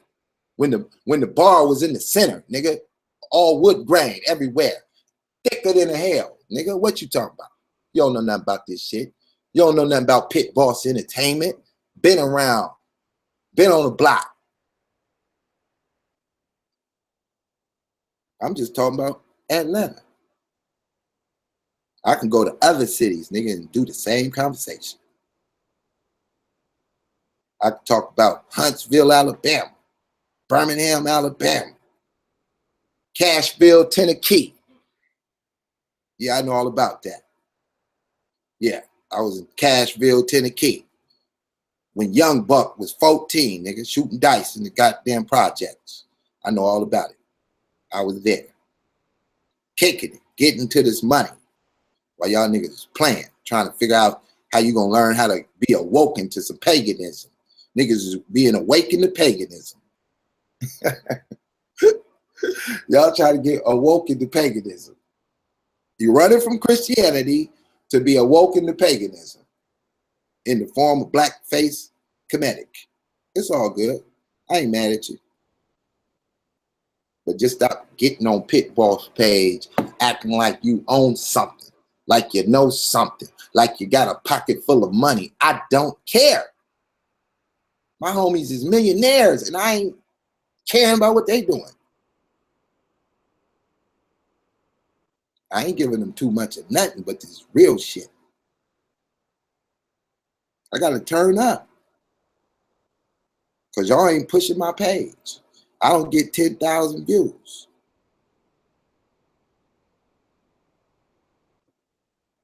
I don't care, David.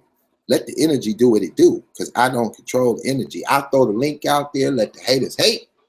Turn Pit Boss up. I got 2 switches, on and off. Don't turn it on.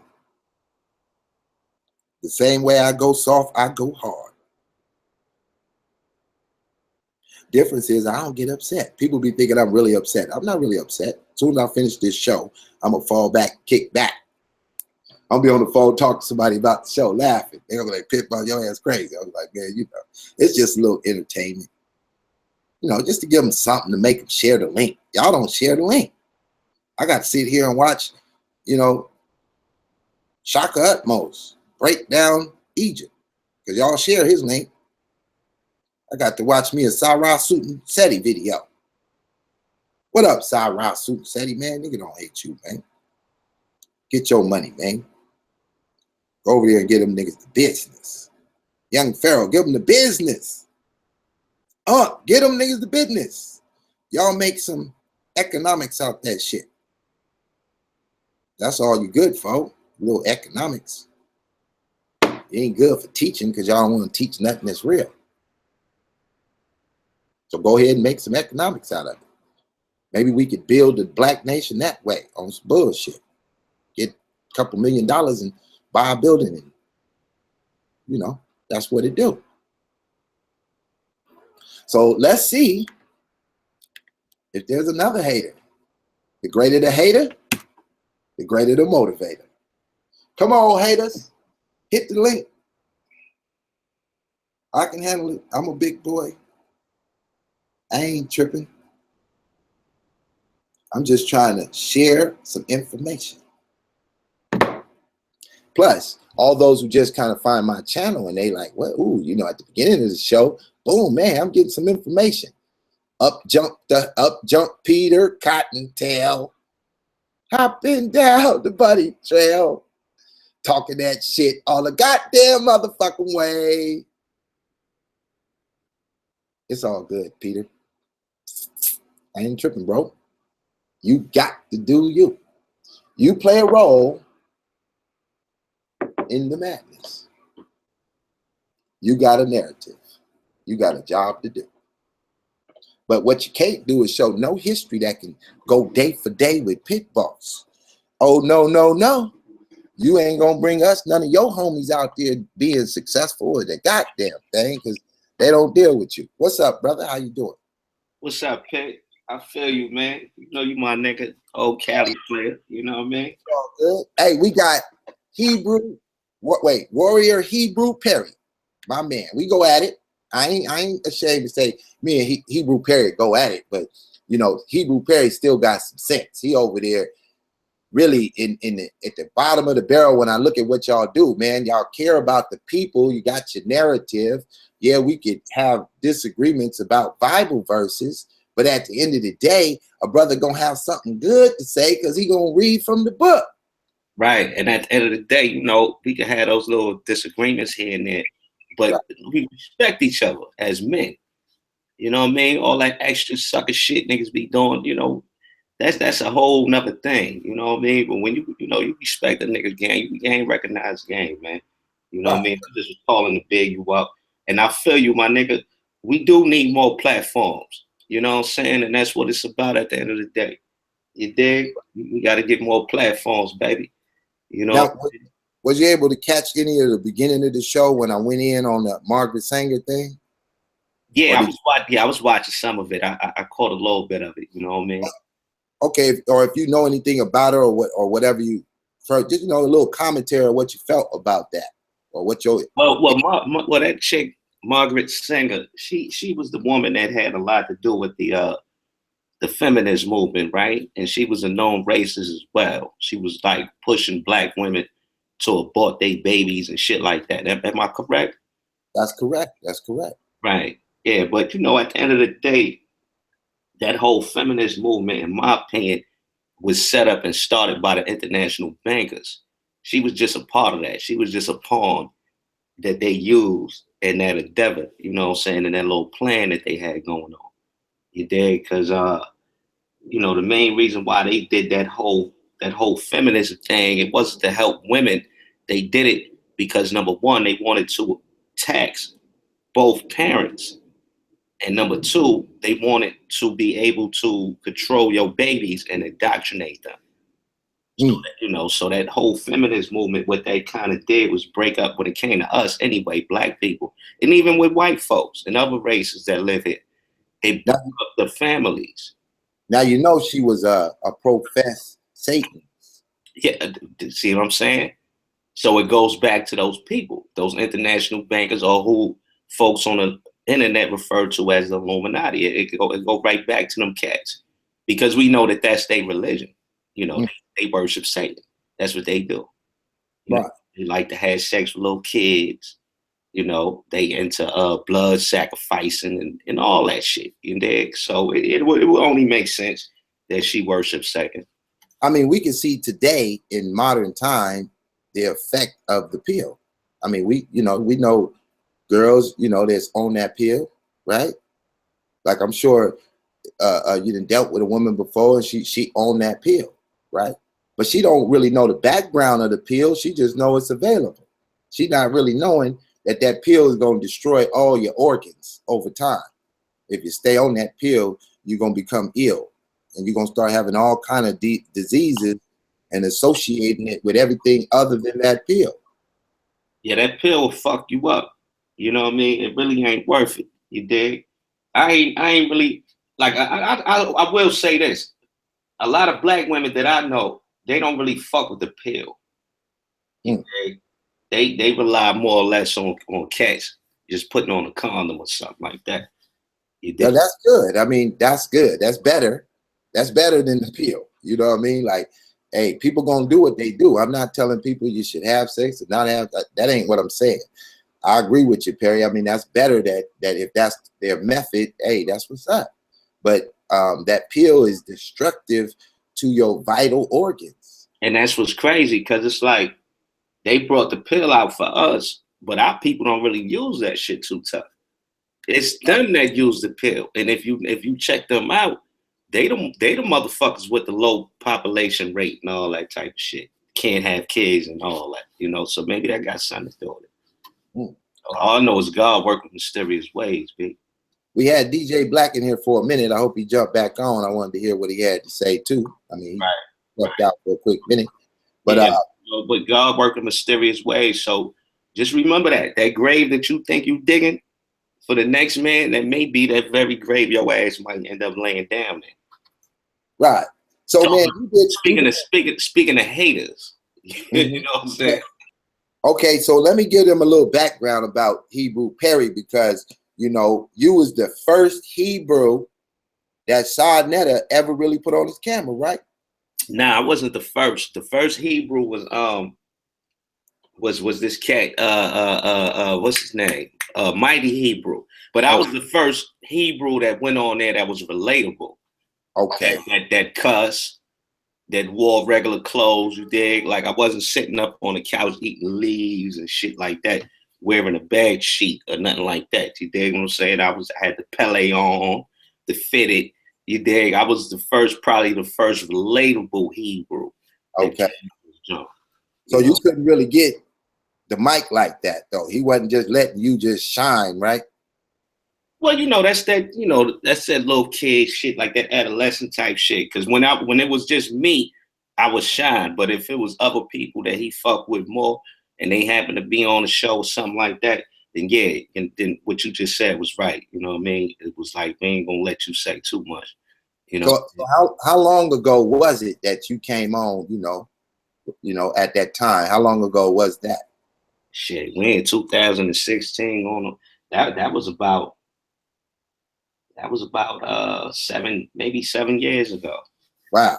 Okay. 5, 6 years ago, something like that. Right. So that means you done been through every walk of this thing since this whole narrative that's been the Comedics versus the Hebrew. That shit then caused all kind of stuff. I wasn't involved in none of that, B. Like, I had necessarily being involved, but just you came on. I seen it all. I seen it all. Baby. Witnessed it like we did. Right. I watched it. You ain't just tuning in from 8 months ago. Oh, nah. Nah, that ain't me, cuz. I was there. I seen a lot of shit. You know what I mean? Right. I watched it. Yeah. Okay, I got DJ Black on. Black, we're gonna give you the mic, man. You know, give us some of your opinions, what you felt about today's show, or whatever you'd like to add. Honestly, man, I came in. I just got in. I just walked back in the studio, and I just got on, and I seen the title. Oh, okay. Boys love Margaret Sanger, and then you know when you ask that, you know that I always talk to people about the Margaret Sanger and how it ended up being in the black community. Who could disagree, but I think hopefully I could put the site in the background. They got a little narrative on what I always been saying. But Aretha Franklin ushered that in after the Vietnam War. After she died, a year later, the song "Respect" comes out, and it was to continue on the women's movement. The women's movement are the people that funded the song "Respect" by Aretha Franklin. Most of the time she was performing. See, I study music a lot, so you know what I'm saying. And this is how I know this, and anybody can Google it. The song "Respect" was for the women's movement to engage black women, because white women didn't have any power without the black woman's voice. So they used Aretha Franklin, who was Aretha Franklin back then in the 60s would be like Beyonce is today. So that person and she engaged black people, black women into that fight. That's people say, why women today is not like our grandparents and stuff like that, is because by the 70s, by the time I was born in the 70s, so women like my mom and her sisters and all those people, they was pretty much on dad and my uncles. I'm like, I can do my own thing. I don't need no man. Whatever, I'm moving to the city, moving out the country, all that old type shit. You know what I'm saying? So, but it's the lady the Franklin ushered it in to the black people. So that was my take, my 2 cents in on your show. Hey, I love that, because see, when I get into Aretha Franklin, I love her for what she had contributed to the world, but she fits into what is considered the liberal movement. That's what you're connecting her to, the liberal movement. So the liberal movement among blacks was spearheaded by the civil rights leaders, right? Right. So the civil rights leaders ushered in a lot of programs that were introduced by some of these white Satanists. So when you start to make these connections, you could either say that the black folks was just bamboozled. Like Aretha Franklin had great intentions and just did not know enough about what she might have been promoting. You know what I mean? Right. Like today, somebody might get sponsored by Coca-Cola, right? We all drink Coca-Cola and like Coca-Cola. And then, 50 years later, we find out Coca-Cola giving us cancer.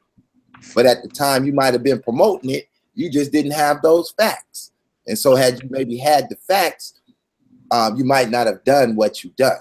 So I don't like to look at people as though they had the full knowledge of understanding what was really going on at the time they were doing something, and they may have thought what they were doing was really the right thing, just to regret it, later on. So right. And I just to chime in on that, I think in Aretha Franklin's case, I don't think she really knew what was going on, because if you look at her today, she's still touring.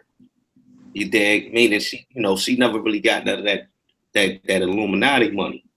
You dig? Right. So Indeed.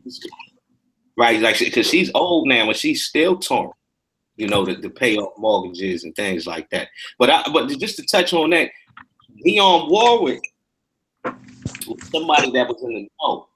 She had a song, and if you check the video for the shit, it was like one of the first songs where black women is openly admitting that they gonna move on over to the other side.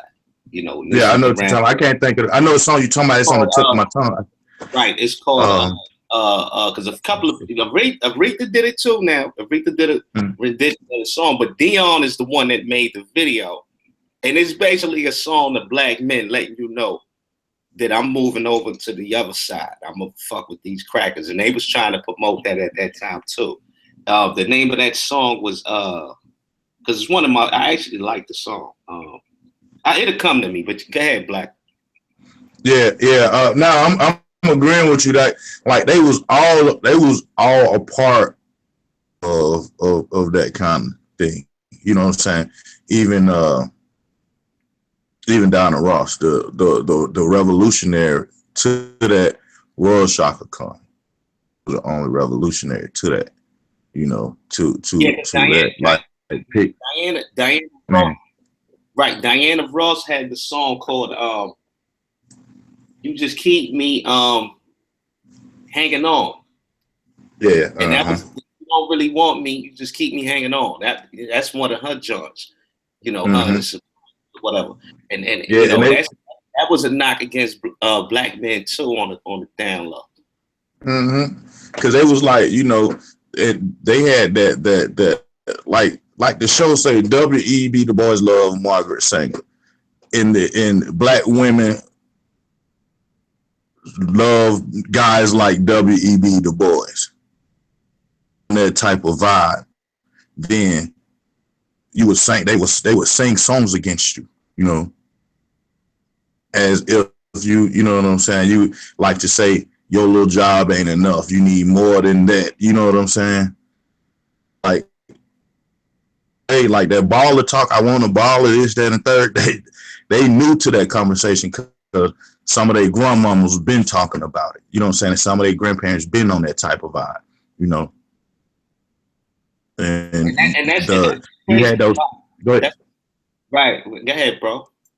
Now I was saying, so you had these two facets of men, you know, back then. So you had when you talk about like this is the thing, like Perry put me up on game for his music, pit boss. He's like, when you doing your music, black, you just gotta look good. You like it sound good. Now you gotta look good. So I use that right here. When you look back then, you had two kind of men. You had the as far as looking good type men. You had the one that looked like Billy D. Williams, and then you had the other one, you know, and the one that looked like Goldie was talked down upon. You know what I'm saying? As if the one that looked like Billy D. Williams is everybody's supposed to be like that. Now the other guy was never looked at. The guy who played in the Mac, you know, the pro black RBG revolutionary dude. He, you know, they never really included him. You know, until this day, right now, we still the revolutionary type dude still ain't included in on the party. You know what I'm saying? Either Well, you gonna look like. mm-hmm. Go ahead. Well, Go ahead. if you peep game on the Mac when that shit was made, that was based off a real story of a player out there in the Bay Area. He was getting millions of dollars, and they pressed him. The Black Panthers, they pressed him on because he funded that movie. He put a lot of money into that movie, and they pressed him and they said, "Look, you're gonna have to put some black revolutionary type shit in here too now." And that's where that brother in the movie came from. Like, you know. Okay. So that I can dig that. And so let me read this from this site. And if anybody want to know, the site I'm reading from is called www.schmoop. Schmoop spells SHMOOP.com. And it says respect meaning. And it says this scene, 1967, the situation, the war in Vietnam was escalating. There were race riots in Newark and Detroit were on the rise, while the civil rights movement of the 1950s and the 1960s was beginning to fragment in response to government crackdowns and growing frustrations over the slow speed of change. And women for rights and recognition, ranging from the still never passed Equal Rights Amendment to the creation of the first Women's Center. Women were also playing leading roles in civil rights activism, but in many cases, their hard work was overlooked. In other words, there was a whole lot of drama going on. The solution was Right. so they go ahead. You was breaking up a little bit on us. I think you back. Can you hear me now? Yeah, go ahead. What was the last part you heard? Just the last little 10 seconds. Okay, women were also playing leading roles in civil rights activism, but in many cases their hard work was overlooked. In other words, there was a whole lot of drama going on. The solution was respect. 1967. Right. See, but my Go ahead. thing is, see, my thing with that whole feminist movement is that shit ain't had nothing to do with us. You see what I'm saying? Our black people at that time, we was good money with our women. We was good. You know what I mean? We ain't had no problems with our women. It wasn't that serious. Everybody had issues and things like this. But we was on our way up. We was doing good. That like Pitbull said, that shit was orchestrated by Satanists to throw us off our game. And if a couple of white people get caught up in it, then so be it. But the main target was on us at that time. And that's one of the reasons why I don't really understand why Pitt don't realize that Negroes are the fucking children of Israel. Because, you know, we the only people that really fit that description to a T. It's a reason why they was coming at us the way they was coming at us. They don't come at nobody in this world the way they come at us. You see what I'm saying? And when this is just proof of it. We talking about the feminist movement and how that shit was really directed toward us. You know, and they don't do that with no other nation on this earth. Well, let me give you this then, Hebrew Perry, right? Okay, wouldn't you say that the Comedics were black and the Hebrew Israelites were also black? And let's see who else we would have had. Let's just take those two groups. The Comedics was black and the Hebrew Israelites was black. Would that be correct? Hell yeah, that's correct. And I go one step further. Okay. When we go into the Bible, when we talk about biblical stuff, basically all of those nations was black. Okay, so now let's take that point right there that you just made. So we know the Comedics is black and the Hebrew Israelites is black, right? Now currently, white folks oppress all black people. And we know among them blacks, we got two kinds. We got Hebrew Israelites and the Comedics, at least in just our narrative right now. Both groups, we don't quite know the difference by the way that they look. They look just alike, and they're both oppressed just the same. But but look, it's a spiritual thing. Like I told you earlier, the Hittites was black, the Assyrians was black, the Persians was black. Hell, even the original Greeks was black. But it's not based off of just color; it's the spirit. So, I understand. All right, go ahead.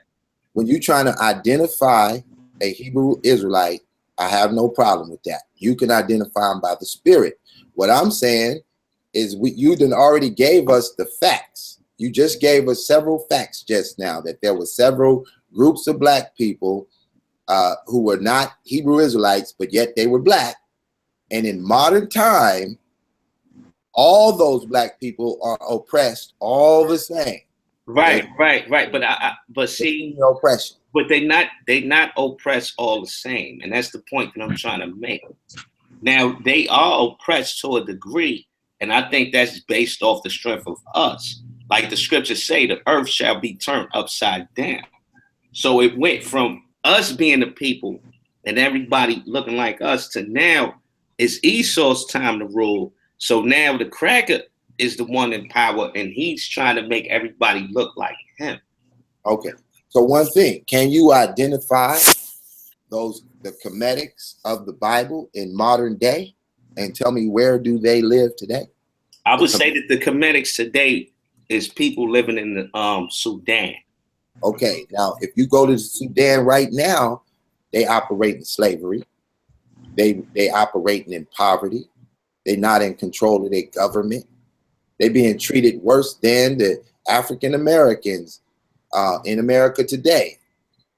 Right, and we could go into the people in South Africa and say the same thing about them at this time, or it's really going on even today.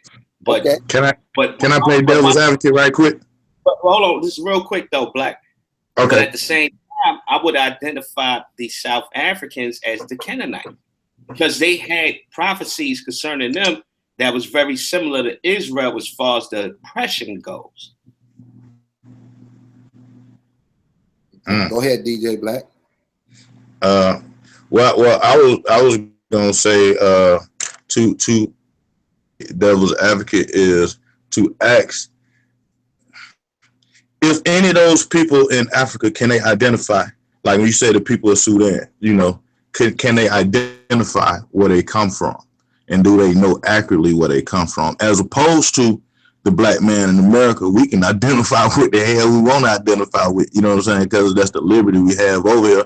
But we don't know for sure. You know what I'm saying? Even if that little you take that DNA test, it still don't give you an accurate you know, on who you are. You know. What But those people like you brought up this the Kemetic people in Sudan, that they bloodline originally comes from Egypt, and the people in Sudan who are originally from Sudan, those people bloodline originally come from Egypt. Over here, we don't know, you know, exactly. We could kind of pinpoint it, but we wouldn't know the exact.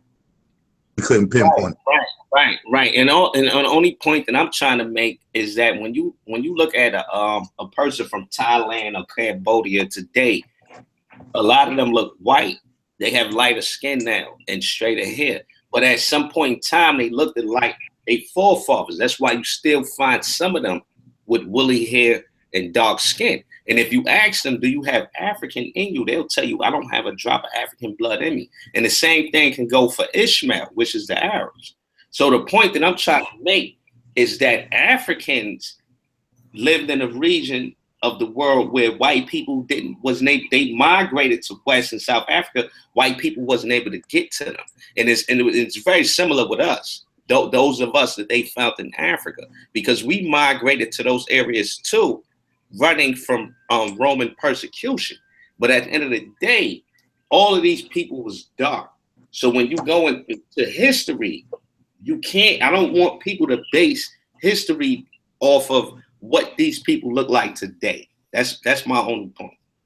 Okay, so now my conclusion is whatever you are, Hebrew, Israelite, a Kemetic, whatever your lineage go back to today, all kinds of black people out of the continent of Africa traveled to America on their own and also through the slave trade.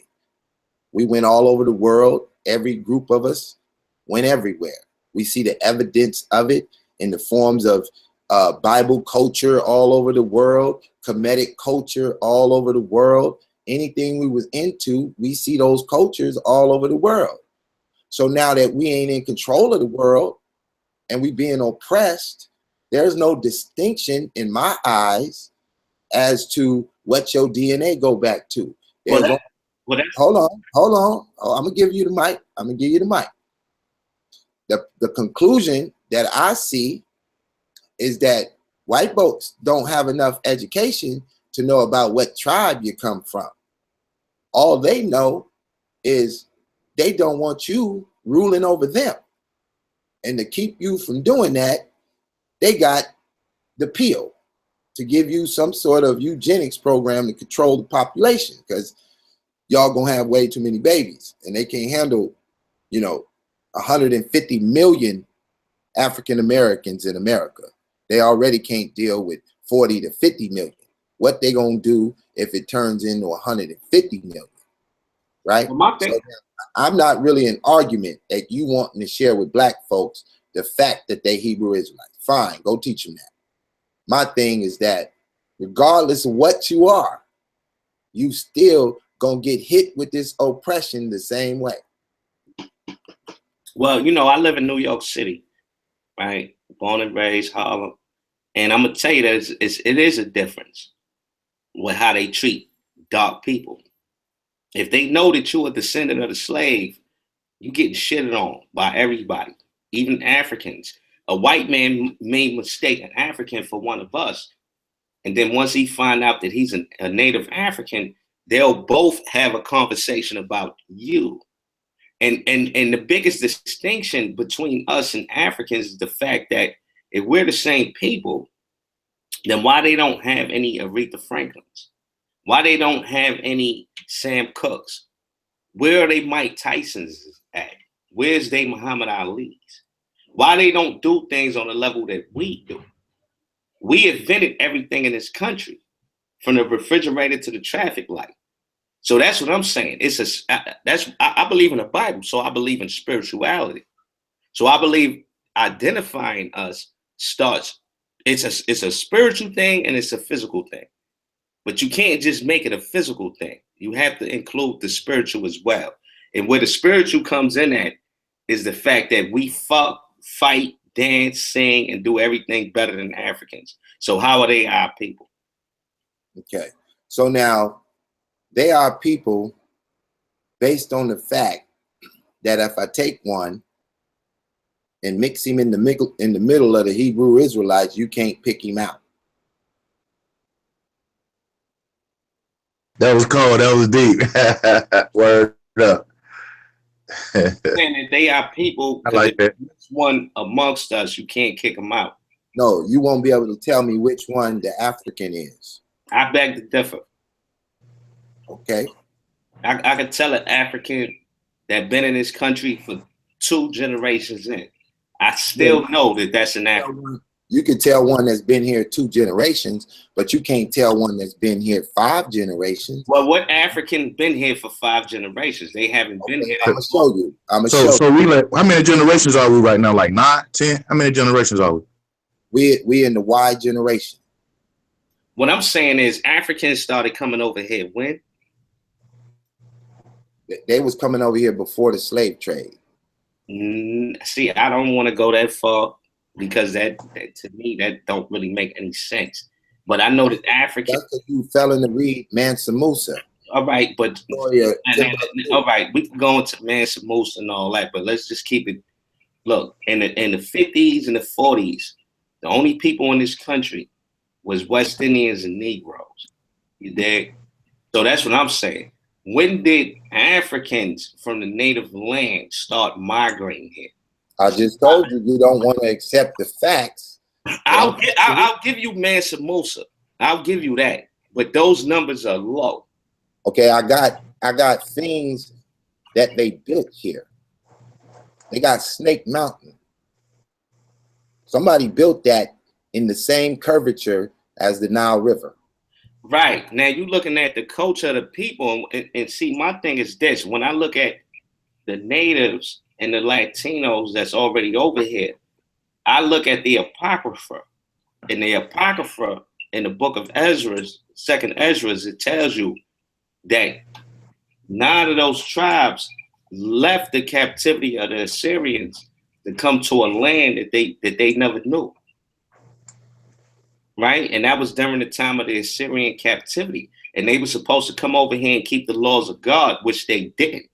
They kept it for a little while, but then they started going back into what they already knew, which was the cultures of their neighbors, the paganism and all of that. So hold on. So when you're looking at the pyramids over here and the cultures over here that relate to what you find in Egypt and Sumeria and all these different areas, it's because they went off and they already know about those cultures, and they went off when they got over here and started studying those cultures again.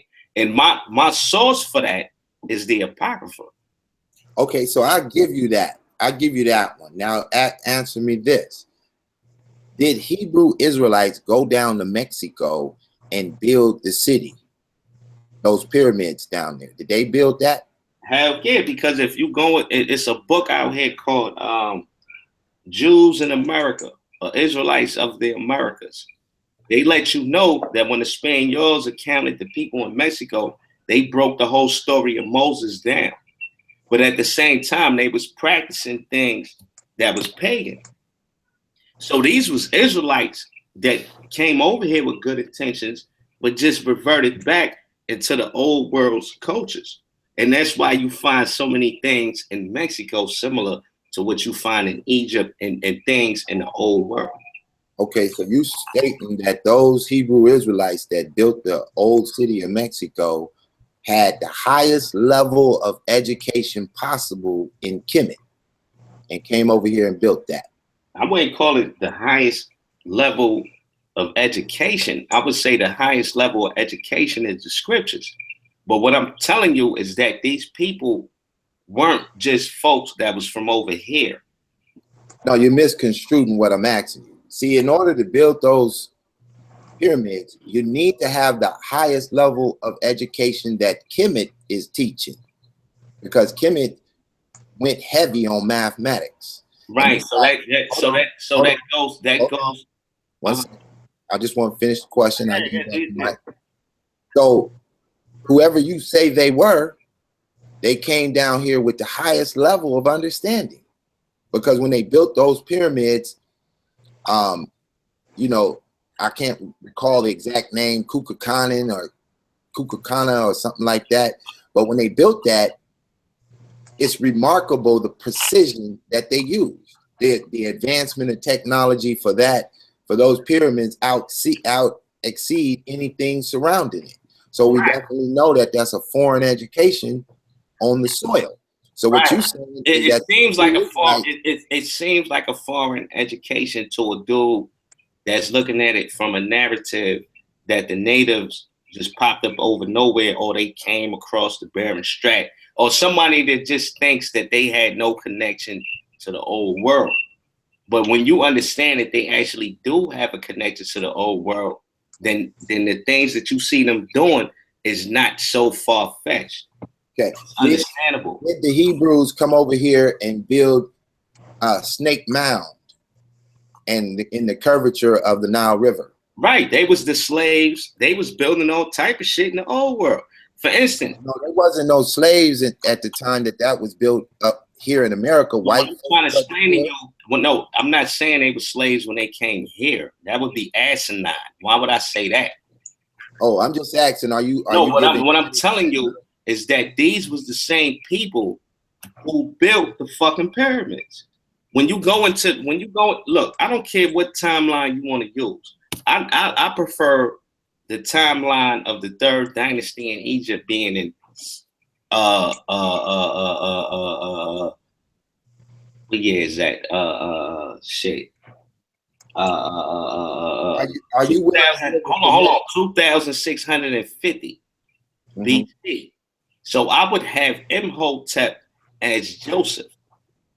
So our people knew about all of that, and it was in different captivities. So if you I give you all of that, Hebrew Perry. I give you all of that. No problem. No argument. Right. But let me make my point though. I got a question. I just want to make a quick point. Go ahead.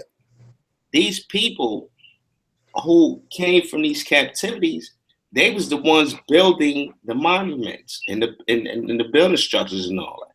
So when they came over here, some of them had the knowledge to make it happen. And that's what they did. Can you point out something that the Kemetics built somewhere around the world? Anything that they themselves did and not some Hebrew Israelites? Yeah, I mean, look, if I'm a Hebrew Israelite and I build a pyramid and then I give you the blueprint, it's a bunch of shit you're gonna be able to build. But for hold on. But for the most part, when they started migrating to West and South Africa, all they was really building was fucking mud huts. Okay, I don't I got go ahead. What I wanted to say was my whole thing with all of that. I could agree with both of you guys, but like I'm a real live mentally. Pyramids was just something socially, like the people who lived there, whether they were Hebrew or just straight natives of Kemet, like they both put their heads together and they knew how to do it together. It's kind of like what me and Pitt do. Music, you know what I'm saying? When we making our music, we doing graphic design or something like that. Like, it's socially we can share it with the world, but you know what I'm saying? It's like an art that that we know, although we ain't even from the same city. You know what I'm saying? But we both know this art. So what's going on in Kemet? I think they are a group of people knew the art, not everybody though. Right, and I think that the pyramids was just a poor man's rendition of the Tower of Babel. It was just a fucking ziggurat on the lower level. But they're trying to appease. Right, but at the end of the day, all of those cats was black. They don't mean that they was the same as us. See, I believe in that Bible for real. And when God called, when like I believe that Negroes here is really those descendants. They really those people. We're not just random Africans that they would like to tell us that they snatched up and brought over. No, these was a people that migrated to Africa that the white man and African knew who they were and had beef with. I give more credit to the people back then than people give them today. So Hebrew Perry, are you saying that the Kemetics migrated to West Africa? Yeah, I think that's where you get your people from Ghana, Senegal. Okay, so now question. Togo, all these different areas. Yeah. I got you. Okay, so now that the Kemetics migrated over to West Africa, when the slave ship came, did any of them Kemetics get on that slave ship? Well, they did a movie on that. You know, Steven Spielberg did a movie on that. And it was called, it showed the rebellion of Africans killing, it was called Amistad. And they had to let them go because those was not the people that they set up for the slavery. So is that a no or a yes? A no or yes to what? Did any of those Kemetics get on that slave ship? Some of them got on a slave ship, but they was immediately let go. So did any of those Kemetics make their way over to America in the slave trade? What? Did any of them come to America on the slave trade? Yeah. No. Okay. So they sent all of the Kemetics back to Africa and kept the Hebrew Israelites? Some of them just probably died. If some of them did come over here, a small percentage, most of them they sent back. But I thought some people thrown in the water though. I read some stuff that some of those they was it was an illegal thing. So if they was taking Africans over here, if a crew, a ship niggas was like, all right, we're gonna bring some Africans over here. That, you know, it was cases where they realized with the mid-trip, this ain't gonna work. Let's just throw them in the water and feed them to the sharks. That happened to us too. Just okay. go JP. But what I'm saying is it's a lot more complicated than that. That's what I'm really saying. So what you're saying is they picked out the Kemetics and sent some back, threw some over the boat. Nah, it wasn't no picked out Kemetics. The Kemetics, the Africans was working with the cracker during the slave trade. Yeah, okay. I Hold on. Okay. We know how the cracker get down. So he was doing illegal shit during that process. Like, what's the difference between these motherfuckers? Let me snatch up some Africans and front them off as the Israelites. Okay. We have a different spirit from them. Okay. So now that they systematically got all the Hebrews out of West Africa, now did the white man systematically put the Hebrews by their tribe on particular islands? Look, I don't think it had nothing to do with the average cracker, but you got to understand how their system work.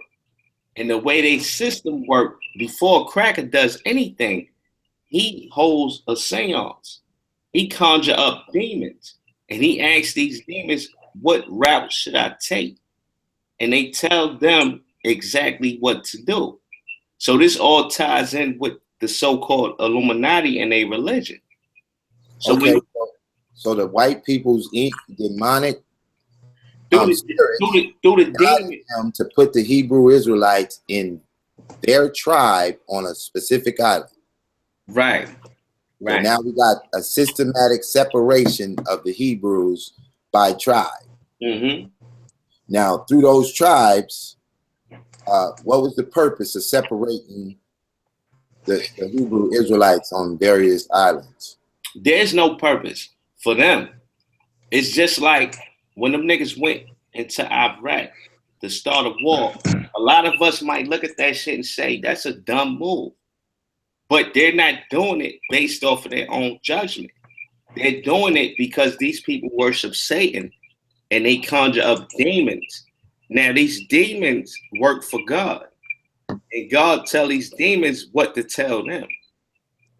Okay. So now what about the, I talked about the Quakers helping the black folks in the abolitionist movement fight against the evil slave traders.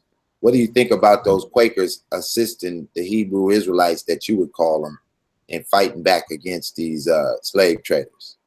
Well, in that situation, if you was an Israelite that came over here during the slave trade and you decided you was going to keep God's laws, you learned your lesson, you was going to do the right thing no matter what, then that's where God comes in at. He's going to save you from that. So he's going to change the heart of a lot of your oppressors. He's going to make you have peace with your enemies. So he's going to make things. So I think that's where the confusion comes in at. Okay. So you saying he just used them to assist because he changed their heart, right? No, I'm not saying he used them. I'm talking about God used the Quakers to help the Hebrew Israelites in captivity. Right, yeah. Right, yeah. I'm agreeing with you that he changed their heart. Yeah, hell yeah. It's plenty instances like that. Okay. Now, I'm just asking you questions because I'm fully aware of the paradigm of the Hebrew-like narrative, right? As I studied all of this coming into this conscious community. So I didn't want to have interactions with people and not understand their paradigm. So I'm well versed in the way that you would answer these questions, right? Based on where you come from. And then, like say on my show, I'm not here to really, debate with you and argue with you about the facts that you want to present. I'll let the public appreciate your information and right. Channel, you know what I'm saying? Right. You did all the hot boxing on Israel Doctrine Show, and I understand. And if I meet you on one of them platforms and we get into a heavy debate, I'm cool with that. It is what it is. It is what it is. You know what I mean? It is what it is. Yeah, but what I'm gonna do on my platform is promote y'all. Whether I agree with you or not. If you're a hater and you willing to come on here, I'm gonna let all the haters that love, whatever you're talking about, or if you. But this where the confusion come in at. That promote y'all. No, I'm speaking about everybody that comes on my platform, not you. Okay, I'm not. Okay. I'm saying if a hater, and I don't consider you a hater. I thought you meant Israelites. No, I'm talking about anybody that hit the link. When I put the link in the chat room, if they come on my channel, I'm about to promote their channel. You feel what I'm saying? At the end of the day, this thing is spiritual. Whatever. I'm just telling you what my channel is doing for all of those. I got it. I'm gonna promote you, whether you're against me or for me. I got it. Because I want the audience to go follow whose narrative they looking for. You know what I mean? And I got audience that needs to know about Hebrew Perry and that needs to know about DJ Black, so that they can click along and get the education that you're teaching. Right.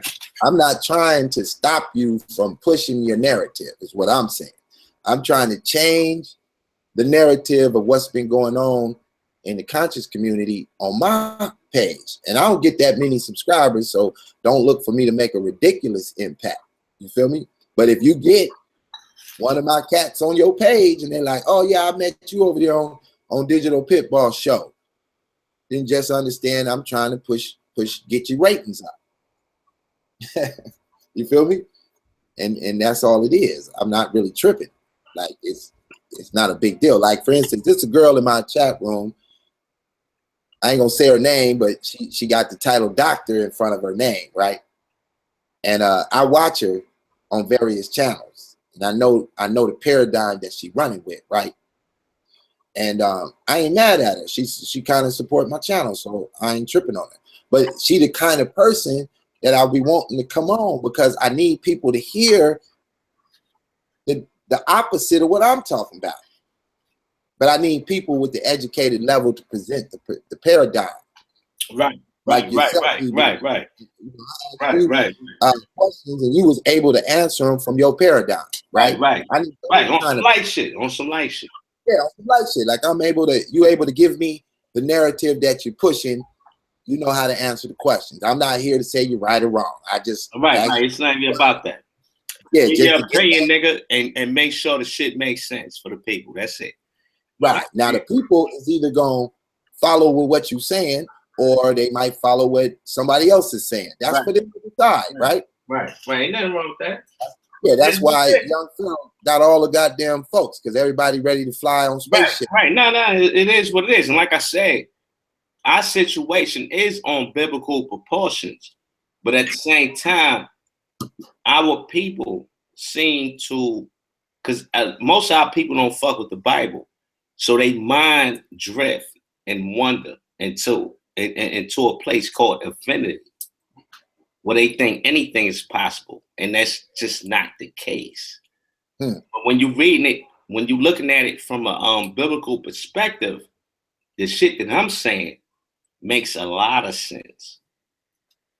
Right. So, I ain't mad at that. Like I said, I came over here and I decided that what we wasn't getting in the conscious community was what the African Americans was doing.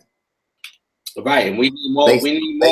We need more platforms, because right now the only platforms we have, we got Sarnetta, and we know that Sarnetta is my man. He lived right up the block from me.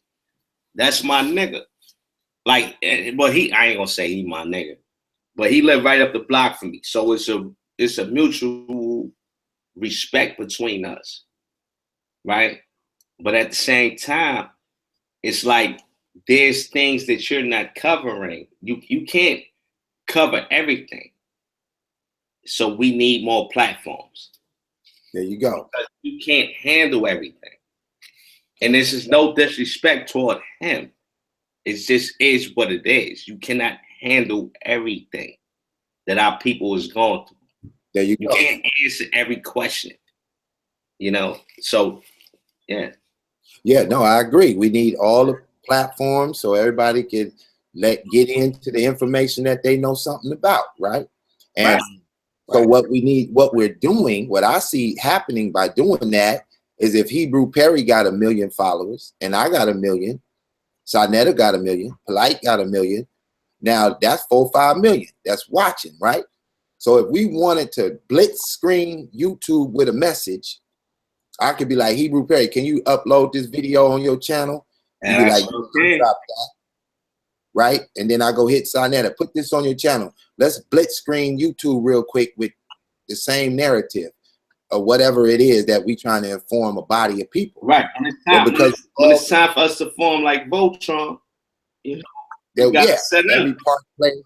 everybody play their part. Right. So therefore, whether you for what I'm talking about or against what I'm talking about, if you come over here and you decide to get on, I'm just going to push my crowd over there to listen to you. Because they either going to like what you're talking about or like what I'm talking about if we not talking about the same thing. And then you absolutely right, big bro. Yeah. So that's what I'm doing. I'm just building my platform up till I get 15,000 viewers when I go live. Right. Nah, keep doing you. Yeah, and then that way, if somebody come to me and say, yo, Pit Boss, I got this new business, I want to get mine off, blah, blah, blah. I say, well, my platform is built on folks. Well, can I do this? Can I do this on your platform? Can I do something on your platform? Go ahead. Yeah, what you want to do? I want to show the people that's listening a song. Is that a problem? Will you get striked for that? No, well, let me see. What if you're gonna play? Yeah, if you're gonna play something that's out there, then they're gonna block my channel. So if it ain't like an original content, yeah, I get a strike on it. Well, not necessarily strike. They'll block the copyrights on the video. So I can't just play, you know, Respect by Aretha Franklin or something. Right. So could you afford to lose some money for this one joint?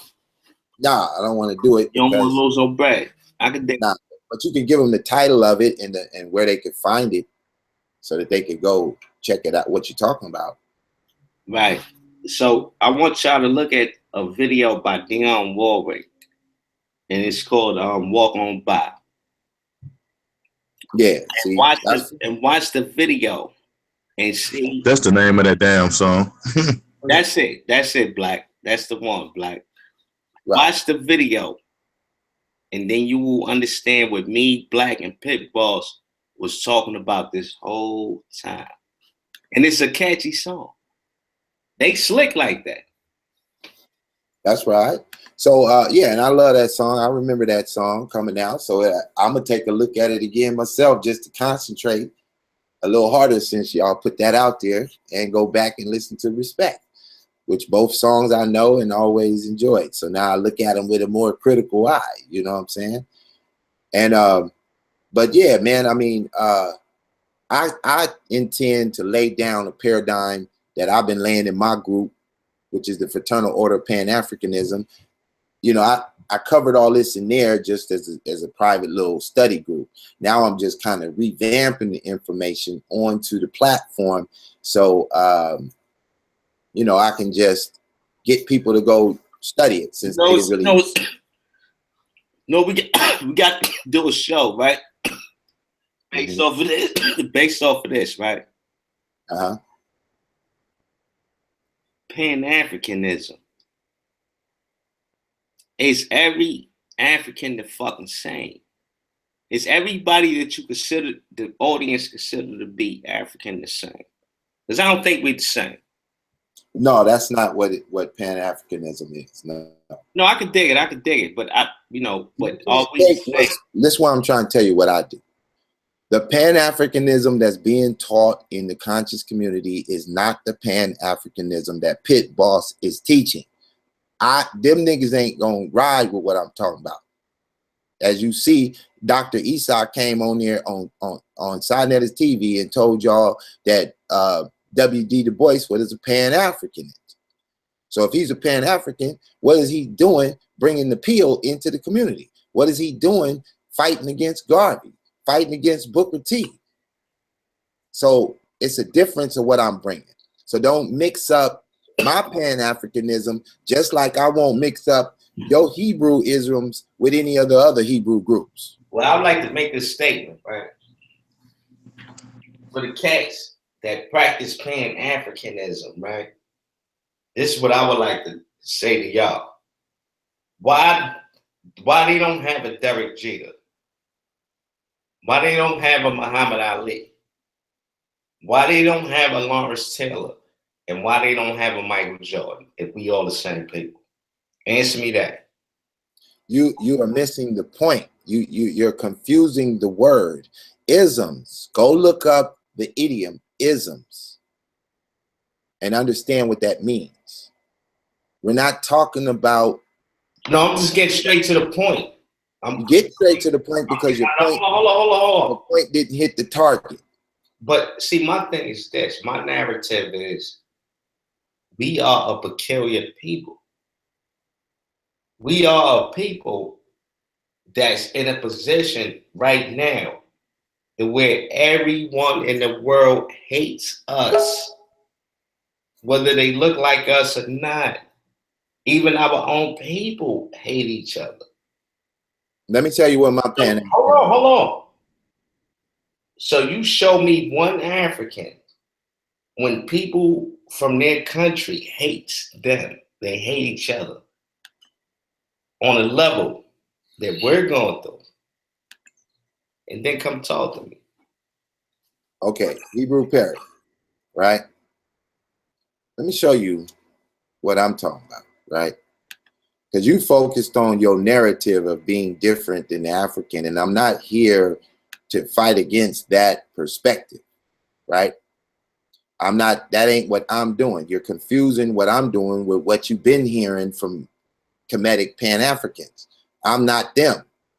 The same way you're not ISUPK. or you're not GMS or what, I don't know exactly which group, but you're not pushing the exact same narrative as all the other groups. You are pushing the narrative from your group and what y'all teach, that you agree with that as the correct method, right? That's what you're doing. So now here it is. I'm about to play a little audio from a video that's already on my page, right? This is what you Hebrew Israelites need to go check out. This one's for you. So here we got Digital Pit Boss, Zionism in World War III, speech by Benjamin H. Friedman. Now, if you don't know about this brother, he claims to have been what you would call the Ashkenazi Jew. And he agreed with you that they're not the real Jews. Now listen to him for about 30 seconds. I've been there 20 years because since I've been observing women's legs in the last 20 years, I haven't seen a pair with cotton stockings on them.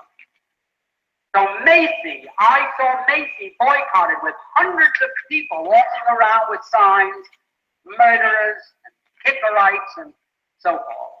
Now, up to that time, not one hair of any Jew had been hurt in Germany. There was no suffering, there was no starvation, there was no murder, there was nothing. Now, that naturally, the Germans said, why, who are these people to declare a boycott against us and throw all our people out of work and our industries come to a standstill? Who are they to do that to us? And they naturally resented it. So I'm going to skip back. I just want you to hear. Germany licked the Tsar. The Jews didn't like the Tsar, and they didn't want Russia to win this war. So the German bankers, the German Jews, Kuhn Loeb, and the other big banking firms in the United States refused to finance France or England to the extent of $1. They stood aside and they said, as long as France and England are tied up with Russia, not 1 cent. But they poured money into Germany. They fought with Germany against Russia, trying to lick the Tsarist regime. Now, those same Jews, when they saw the possibility of getting Palestine, they went to England and they made this deal. At that time, everything changed, like the traffic light that changes from red to green, where the newspapers had been all pro-German, where they'd been telling the people the difficulties that Germany was having fighting Great Britain commercially and in other respects. All of a sudden, the Germans were no good. They were villains. They were Huns. They were shooting Red Cross nurses. They were cutting off babies' hands, and they were no good. Well, shortly after that, Mr. Wilson. Okay. So what I'm trying to say. Okay. So Hold on. Hold up, bro. Hold up. Real quick. Hold up. You can't.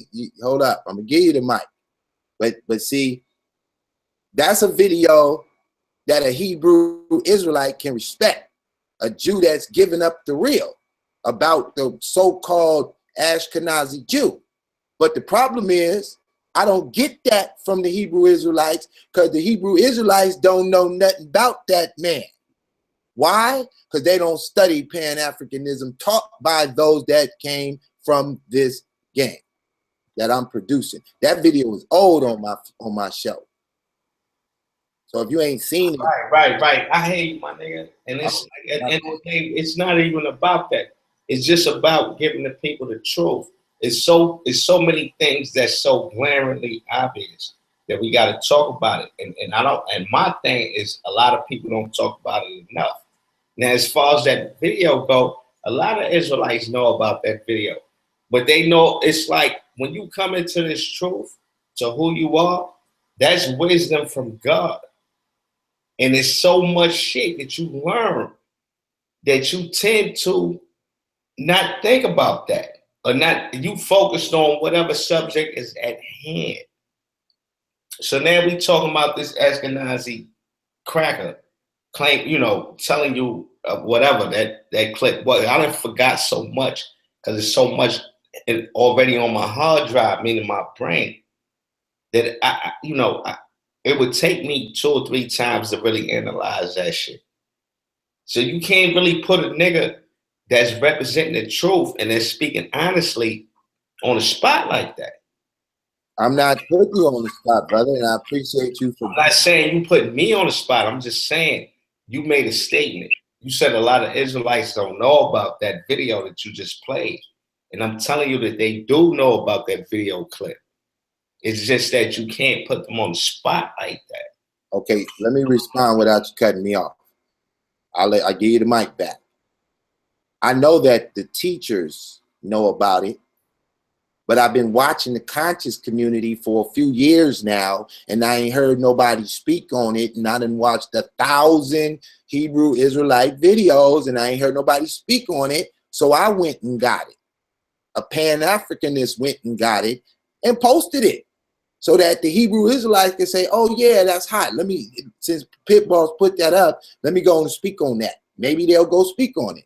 But whatever the case, I brought the information forward because it's relevant to the conversation.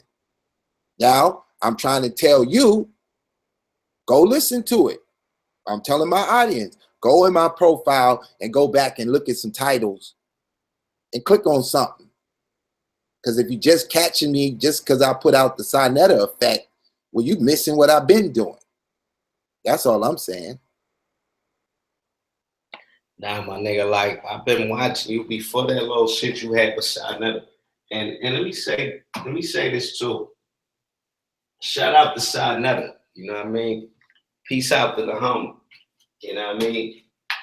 Me and him don't agree on the way he go about doing things, but at the same time, whatever y'all went through is between y'all two. And y'all gonna handle that shit the way you do. You're a real nigga, he a real nigga. Pretty sure you're gonna handle that shit the way it needs to be handled. You know what I mean? But the thing with what you just presented, like niggas know about that. Like that, niggas know about that shit, bro. But it's just like, what more can you ask from a nigga that knows everything? That could give the people all the fucking answers to everything. We got to focus on certain things at times. You know, everything ain't gonna be like whatever we focus on at that moment. We got so many things in our archives that is crazy. But everything points to us being a people, and that's the bottom line. Okay, now I got a question. Since y'all know about Benjamin, since you say you know about that, the Hebrew Israelites, who inspired Benjamin Friedman to go public like that before him? What famous white boy went at the Jews? Yo, my nigga, they probably fucked his 13-year-old daughter, and he got mad. When you in an organization like that, when you fucking with a group of people like that, you avoiding my question, Hebrew Perry.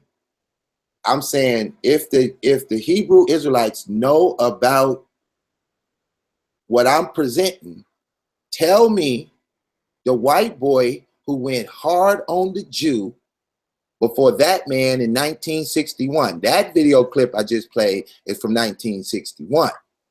But give me the white boy in 1930. This is a major white boy. Super rich. If y'all know this shit. So I guess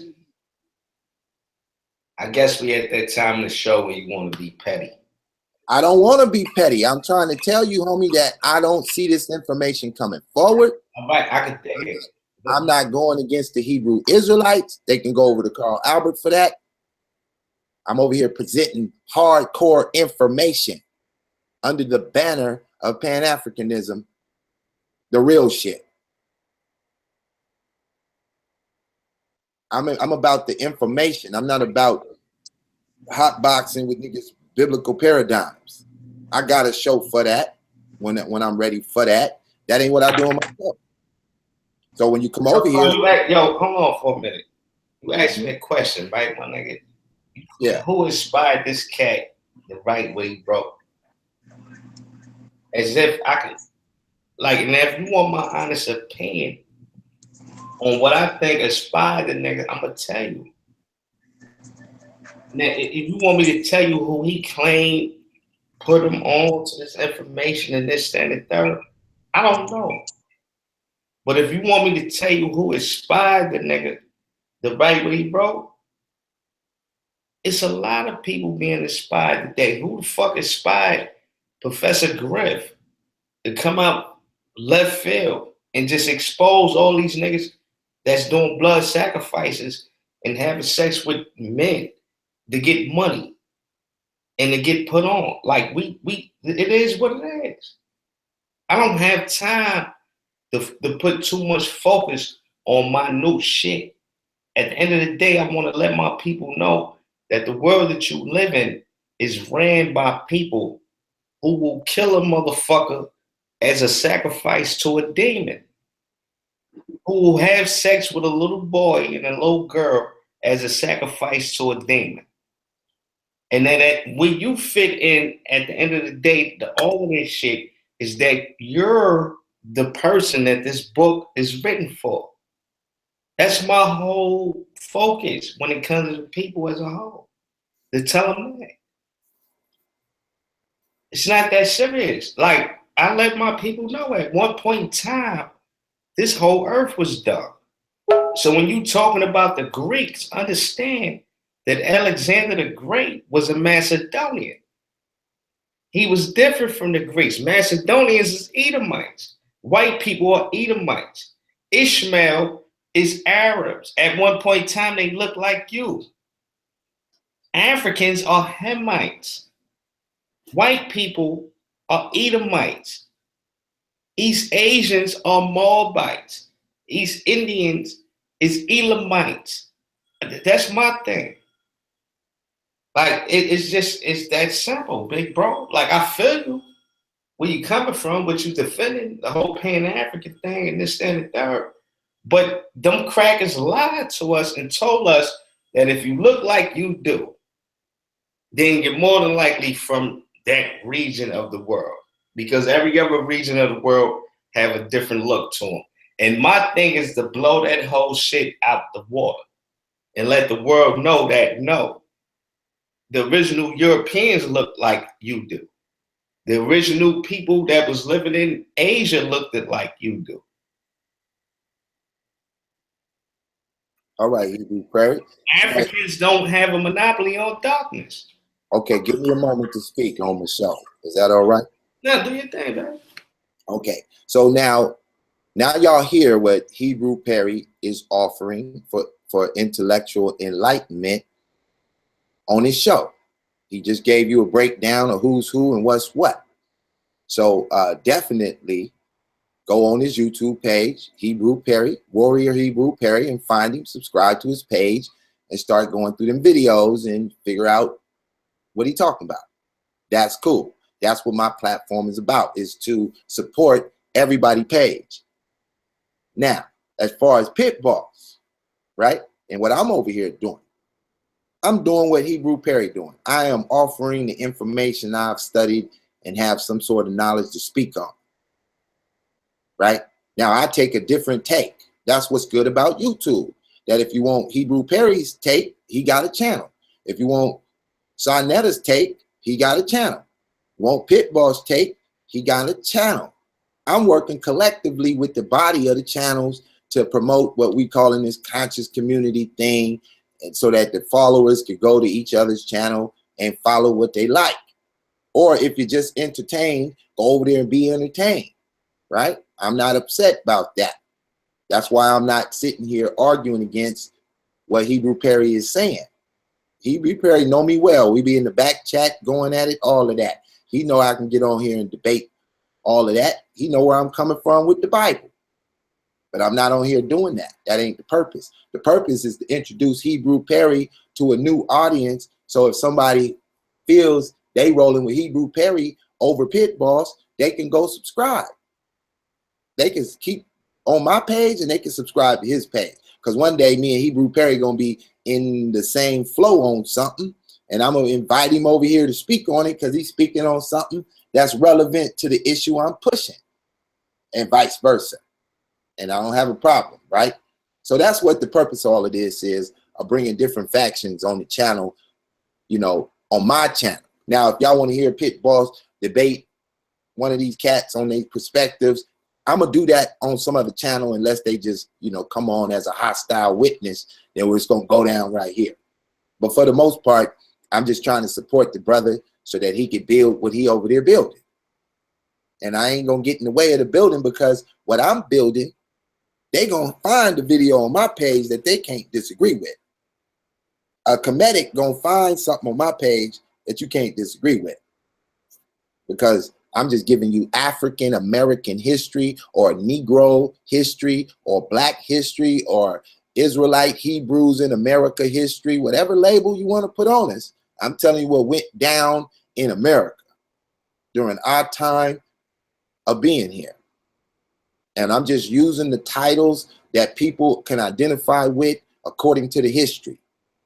Whatever they wrote, I'm going to speak it. They called us Negroes in 1920. I'm going to say the Negroes of the 1920s. They call us Hebrew Israelites in 1881 with the Rabbinic Hebrew Israelites who came to the game and started dropping that info. Pit Boss know about that too.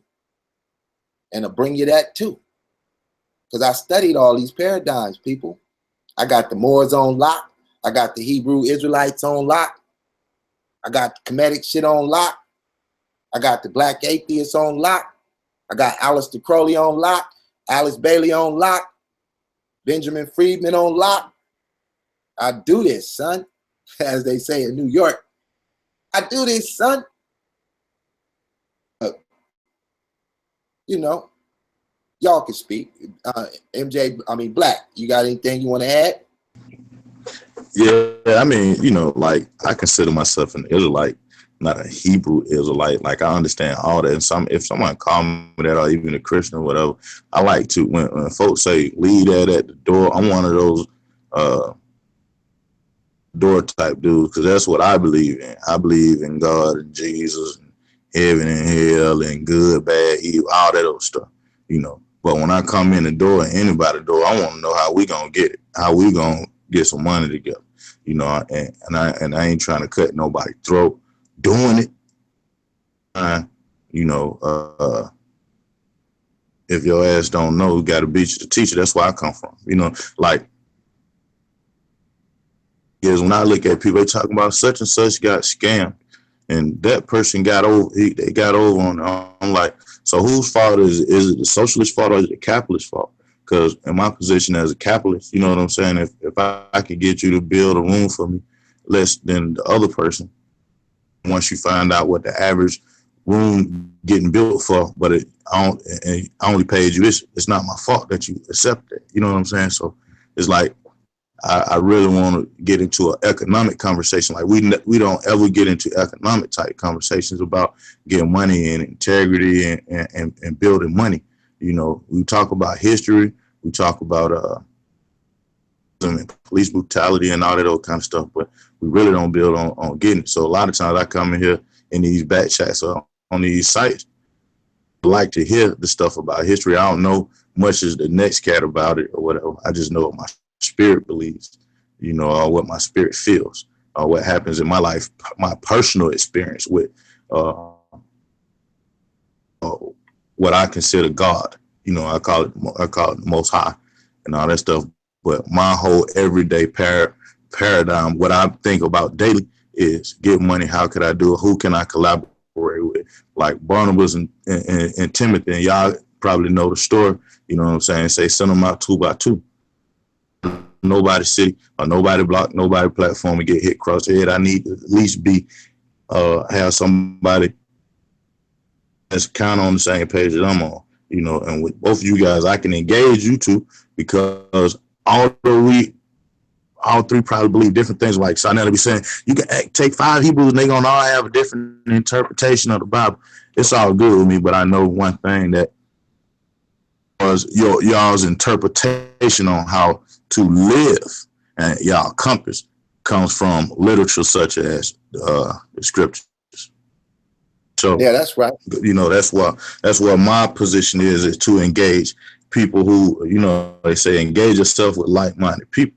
You know, and a lot of times we can engage ourselves. Like I put it like this, I don't knock nobody that's following the Kemet stuff. You know what I'm saying? But the thing about it is, some of those folk who follow the Kemet stuff know how to get money, and some of them are bums the same way in Hebrew, Israelite, Christian, Muslim, any type of community. You know what I'm saying? I'm not trying to be on the bum status. I like to take care of myself. I like to eat what I want to eat and go where I want to go. I like to enjoy this world. You know, in order to enjoy the world, you got to know how to collaborate. And the best way to collaborate or learn to collaborate is through those words in that Bible. You know, so that's what my position is, and that's what I like to talk about. Anything else? Who's right? Who's wrong? Who's more evil than the next? Man, everybody got some of that in them. Everybody got some good in them. Everybody got some evil in them. It's according to you what you're gonna allow consume you. If you're gonna allow your good to consume you and people take over you, you know, are you gonna allow your evil to consume you and you take advantage of people? So, you know, that's what I like to be on. So I like that because that's inviting information. Let me put you on mute because your phone going on. Boy, you get money over there. All right. So what I like to do when people come on my show, whatever you want to be called, that's what I want to call you. You want to be a comedic, I'm going to call you a comedic. You want to be a doctor, I call you a doctor. Whatever your verbiage is, you want to be a Negro, whatever, I'm going to call you that. So saying that, I get some of my education from Nellie Fuller Jr. I want y'all to listen to a quick little cut from Nellie Fuller. Check it out. Right, I haven't observed that, but, you know, if that's what you have observed, observe it and come to your conclusions. I put out a statement that's either true or false. But I started with the word apparently, meaning that's just apparent to Neely Fuller. Maybe other people can see other things, including white people who will hear me say that, white supremacists included, who will say, wait a minute, this guy is saying something absurd. And he's saying something that's absolutely not true. This is all about sexual liberation. This is all about sexual democracy. This is all about the foundation of what our wonderful system is all about. The system of the free spirit, of freedom and justice and liberty. This is what this is all about. What is he talking about? Who is this crackpot, Neely Fuller, talking about this is some type of white supremacist conspiracy? And they can say that. And they should say that if they believe that. And then the average person listening to both sides, like I always say, listening to all sides of every point of view, regardless of what the source is, listen to it. And then look at what's going on in front of you and come to your own conclusion. Listen this and is the look. whole essence of the compensatory code. Look, in order to seek truth, don't take anybody's argument and run with it without examining it. And that includes Neely Fuller's, that includes the white supremacist view, that includes the white people who are not white supremacists, that includes all of the people of the planet. Just listen to a person's words and go check yourself. Go and boom. So that's how I get down. I'm just going to listen to what you're talking about. I'm going to take in what worked for me. I'm going to disregard what doesn't work for me. Then I'm going to check myself and get to making it happen. So to all my calculated risk takers, observe, analyze, and execute. Right, and that's some real nigga shit right there if I ever heard it. You know? And I could Who was that? I had to get off, man. Who was that you was just playing? That was Nellie Fuller Jr. You can check him out on YouTube. Just type in Nellie. Oh yeah. Oh okay. I thought I heard. I thought I was. I didn't remember the voice. I didn't say the name. I knew that voice, but I didn't know who it was. Yeah. See, I didn't sat back and listen to everything he probably ever posted on Nellie Fuller. So I'm fully aware of Nellie Fuller, right? And I did that years ago. And this is the type of stuff that I just don't hear. I'm not saying that they're not on it. I mean, you know, Tariq Nasheed done bit his whole style and ran with it. I ain't even mad at it. Somebody got to push it. he got a big platform, so I'm glad he pushing it. But that's what I'm over here doing. I'm fully equipped, and I ain't got time for the nonsense. I'm trying to get to this money. I mean, none of us got time for the nonsense, my nigga. I'm pretty sure. Hey, have y'all linked up yet? Like Pitt with your dope ass designs, and Perry with his can put it on cloth, and for his people up in New York. Oh man, I need Perry for that so bad, man.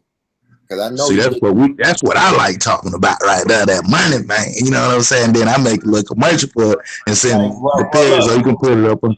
That's what I'm saying. We got to talk. We got to talk off camera. Yeah. I'm gonna just put this out there for the whole world to know. Just keep it 100. New York used to be an export town, but now New York is an import town with a population of over they say about 8-9 million, but it's really like 13, 15 million people because there's a lot of undocumented. So like this, and it has become an import town, meaning things is becoming more difficult to get to the city in the route that they want people to take. So the cats that know how to go around those routes are making a lot of money. So it's good to have connections here. And we gonna kick it. Yeah, that's what's happening. I mean, I know y'all up there in New York get an advanced education on world population, right? Because it's like a whole nother planet up there. Y'all got just about everybody on the planet in town in large numbers. So it's a lot of stuff going on. And Hebrew Perry, I'd like you to, if it's possible, one day when you down in a business district and you down there where your t-shirt game pop, right? I get down with the graphics, all of that, but we need to give them some visuals. I need them to see, bam, now we can get you popping, and make that move if that's still part of your flow. But you got to be able to like take your camera or something. Yeah. I always wanted to. I never was one of them cats. See, my main thing with the t-shirt joints is that I practically got a factory in my house. That's what I'm saying. Heat presses. I got printers that can print up. Like, you gotta. I don't need you to buy my design, but you might see one of my joints and like it. That's what I'm saying. And I could dig with Pit Boss is saying. I'm gonna promote that a lot more. But I always like to play behind the scenes, and my thing was always give me your design, because I could do 100 shirts in a day. Right. Your fucking design. I print like whatever team you rolling with, whatever your logo is, I can put that on any color shirts you want, however you want me to do it. We could rip the tag out the back and put your logo in that area, and that'll be your shirt. You dig? So like I have everything, I got large quantities of pigmented ink, all that. Got the refillable ink cup, I can go in. Right. So that's what we did the other day. I did group economics, a little short video about 8 minutes long. Right. And I'm a working nigga. Like I go to work. Like I've been working for the past 11 years. I have a skill. I'm a butcher. I cut meat for a living. And I live in New York. That's a skill to have, man. For folk who out there listening, you got some meat. Wow, man, they got farmland. This man can teach y'all how to cut that meat up. He can teach y'all. But we're living in New York. That's good for like, if you really, really good, that's good for 28 to 32 an hour. Which is peanuts to some of my niggas. Because I know cats make 60, 80 an hour. You know what I'm saying? But it's something. So, that's what I do full time. But whatever a nigga could do on the side, which I'm really focusing on, is t-shirt imaging thing. Because a lot of cats want to make logos for their people. So, I'm somebody that's, getting into that. But yeah, I'm a stable person. Like, I'm good money. You know what I mean? Shit like. Okay, so then, so I just say this. Here we done develop, opportunity to put the cooperative economics in effect. And we got all the elements sitting on the line. We got 3 people on the line, and the 3 of us got all the elements it need to execute some business. And that's what I'm talking about on my platform. And I don't care what paradigm you're coming from. I do the logos for the Real Black Atheists. When you watch this show and you see them, you know, the No Pseudo Gorilla, that's my work. I don't talk about it. I just do the work. You know what I'm saying? And we don't agree in paradigms, but I told him, look, my God told me to be an example. And that's all that is. Me be an example of what I'm about. And what you get out of me is what I understand through my paradigm. Some of y'all like it, some of y'all don't. But at the end of the day, that's what it is. Well, let me let my guest get a closing statement. I'm ready to shut this down. If my videos is too long, y'all ain't gonna watch them probably. I don't know. But go ahead, Hebrew Perry, if you want to make the last statement.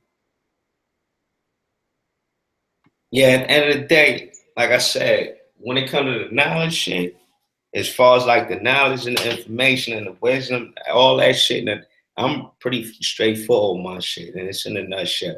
My philosophy is that we those people, period. Now, it ain't exactly what a lot of niggas out here saying, but the bottom line that you need to know is that we are those people, and God do look at us in a different way than he look at everybody else. And that's why we always end up getting the short end of the stick. Like that's to the owner. You dig? So at the most, if you know, so from that, I hope what you take from that is that what God expects from us is righteousness. He's not telling you to be a dumbass. He's telling you to be righteous. That don't mean you let motherfuckers run all over you and do what they nah. You don't let that ride neither. But be righteous at the end of the day. You know what I mean? That's what I like to just throw out there to the audience. All right, DJ Black, you want to give us the last little word? Yep. Follow me on Instagram, Twitter, Facebook, DJ Black Tron. And I also remember, you know, to choose your poison, you know, what consumes you the most. Like if every day you wake up mad at the white man, it's gonna be hard to get money. Every day you wake up mad at the scammers, it's gonna be hard for you to collaborate, you know. So choose what allows you to spot the tick and tick in a positive direction, you know. That's all I have to say. That's my whole take on everything, you know, like understand what's going on in this world, you know what I'm saying, and choose your battles wisely. You know, your fight ain't the next man's fight. Ultimately, you have your own personal fight, so stick to your guns and get your money. Appreciate that, DJ Black. Okay, this is your boy, the Digital Pit Boss. I'd like to end y'all on this. Don't take anything that people say personally. Let me put him on mute. Don't take anything personally. Nothing other people do is because of you. What others say and do is a projection of their own reality and their own dreams.